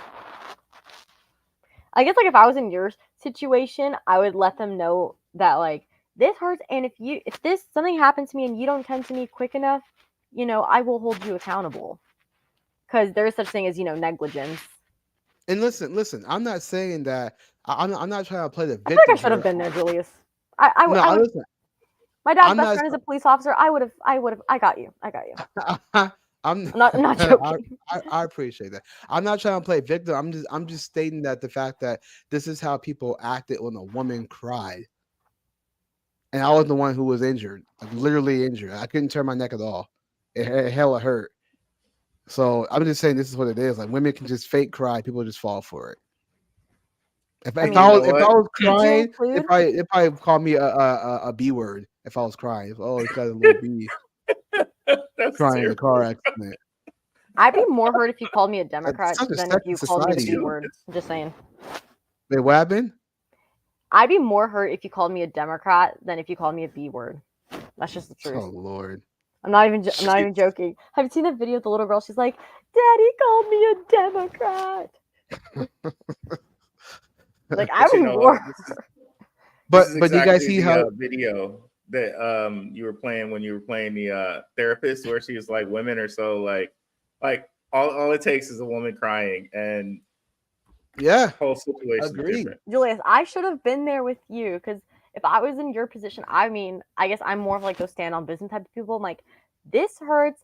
I need medical attention, and if you don't give it to me as soon as possible, and something, my condition, this gets worse and stuff because you guys held it off, you will be held accountable and stuff. Yeah, that's what I mean, He not like could be word for charged word. with That's what negligence. I said. Megan, listen, here's the crowd. This is me in the middle of the crowd saying that. They said, "Sir, we'll be right with you." I walked into the crowd like this with my hand like this, You saying, should have "Ow, faked. I'm my just neck." saying you should have faked something so that you could have held that law I mean, enforcement if this accountable. doesn't show that I'm hurt, I don't know what more I have to do. No, I'm This saying I'm once doing like you this. were I gotta dance. no, I'm saying Yo, my once you neck did is hurting. Julius, My neck is Julius, hurting. Julie, Julie. NECK. What's that spell? Help me out. I'm saying once you were in the hospital and you got checked out, you should have added on to it and said, mention like this probably wouldn't be hurting if this person, would have given me like medical attention like sooner. Like you should Oh have yeah. added Well, something listen. on Well, so you can hold him accountable. here's the caveat. If I'm using the word correctly, the firemen came and totally attended me and asked me what happened. So I do appreciate that. I just found it interesting that, and mind you, this was men who were telling me to hold on. This was men doing this. They said, "Hold on, sir. We'll be with you just a second." This was a man doing this. I'm like, bro, your fellow man is literally hurt. That's like me You should going to have threatened war. to sue for negligence. But that's like me going to war, and then all of a sudden, like we're fighting the bad guys, and then my like arm gets blown off, and I'm like, Johnson, Johnson. And all of a sudden, there's a girl who's like, "Oh, please." And the guy goes, "We'll be with you in 1 second, Sergeant Julius. That woman needs help. My arm is blown off." I'm injured. She's She's like, not. If "Ah!" you And, don't and help, then I meanwhile, will and sue you meanwhile, for she's trapping him negligence. because she's the enemy. She's actually setting him up, but he attends to her because she's crying. You should have pulled the race card. That supersedes gender. Just saying. Suck it up, Julius. Who cares? She might be. Yes, you should have said. You should have claimed that permanent injuries. You should have said after you went to the hospital that you have possible permanent injuries, and then you could have, Well, I sued that did. They officer checked for my negligence. X-ray.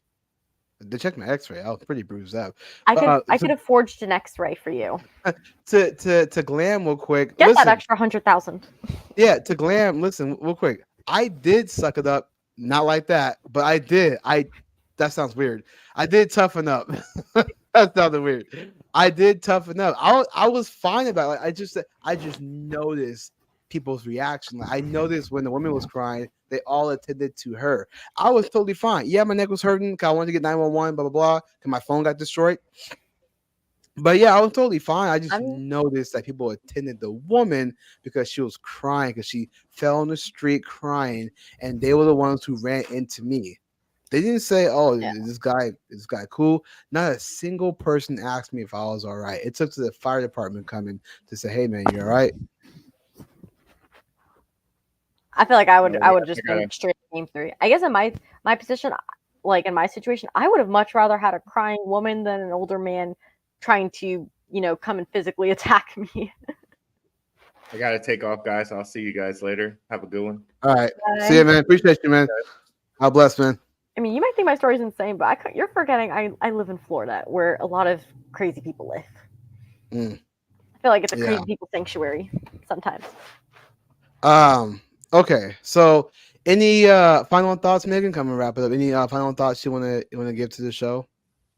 Um, Dating in 2024, like try not to be very transactional. Repent, give your life to Or God. transgender? My gosh. No, I saw a meme. It was like some dude saying, "Yeah, man, I want to find myself a real woman, a woman who can cook, clean, sew, submit, do all this stuff." And then in 2024, "Yeah, man, I want to find me a real woman." And they just pause right there. Just as long as she's a real woman. That's funny. Um. Next week, I'm going to react to a video that you did that I saw you post on TikTok. Oh gosh, which Um. one? I feel like I know which um one. it was the There one needs to be. about. Okay, I know exactly which one you're talking about. Actually, I know Yeah. exactly which one. Is it the one with the mirror selfie one, or It was the one my most recent one? you said. You talking about how the guy ghosted you? Remember that Okay, I one? just need an excuse to use that sound. It's like it's okay when he does it. It's a problem when I do it. No, it was more of like, you It was know, that one, and then it was the other one too. It because was that like one was men. more. I mean, it's okay. Don't do that one because that was more so just like me playing around with the fact that like he ghosted me, but then when I stopped like sending him, snaps and stuff, he was like, "Yo, is something wrong?" and stuff. He liked the attention, but he didn't like giving attention. And he was like, "Yo, is something wrong?" and all that stuff. I'm like, so it's okay when you ghost me, but yeah, it's a first world problem when I do it. It's Yeah. nothing deep. Okay. Nothing deep.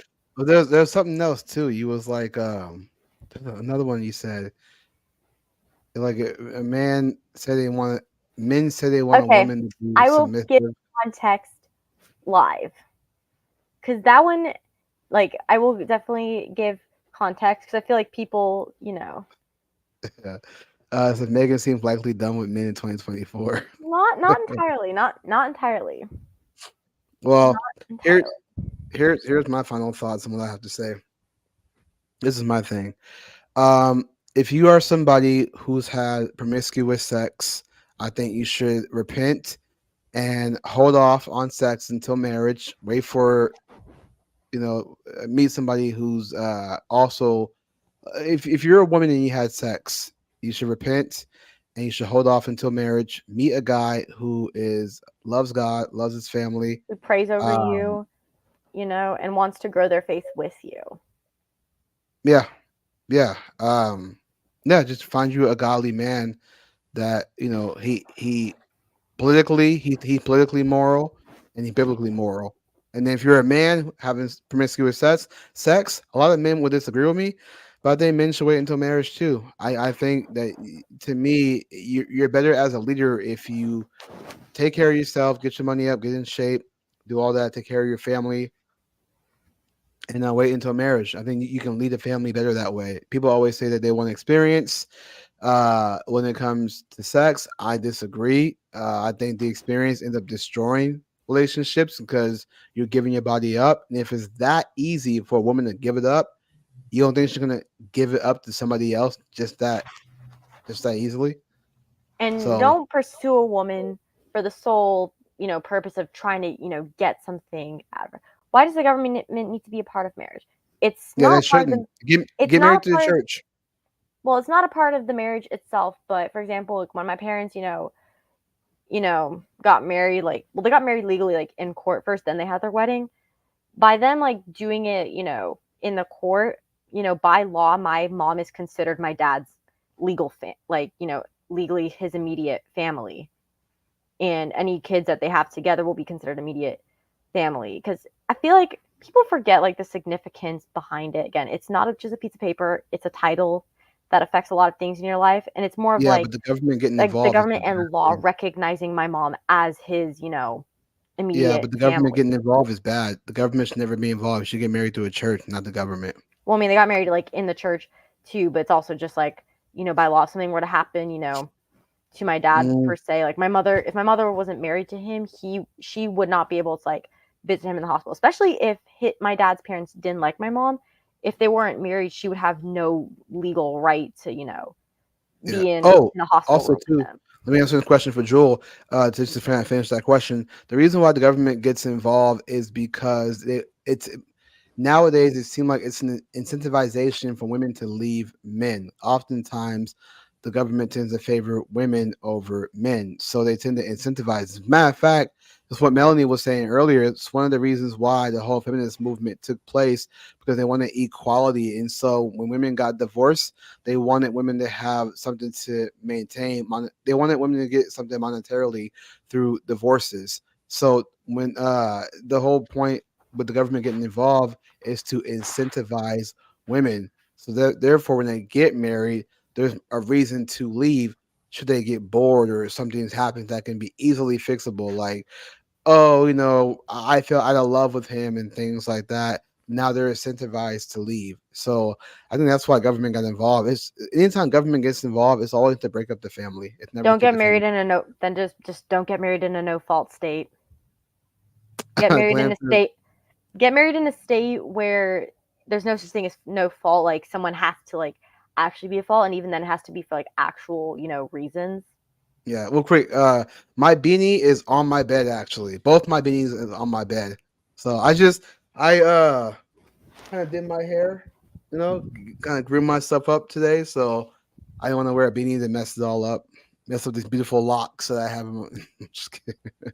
Um, or being a common law state. Yeah, I listen. I don't. That's one thing that I am lacking on is understanding common law and no fault divorce. I gotta really understand that. I'm not saying I'm for it.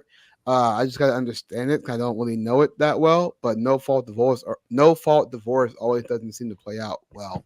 So And on that note, common law marriage, again, I do not encourage, because it doesn't matter, like, how long you've been with somebody. Because, like, if you guys break up and he marries another woman, despite you guys have been together for, like, what, 15 years, and then, y'all break up, and then he then marries someone else, and they've only been married for a year, who's gonna have more rights? The yeah, wife. well, yeah, common law sounds like I can be wrong, but just my way of thinking. Common law marriage sounds like common sense gun control. It's like it just doesn't sound right.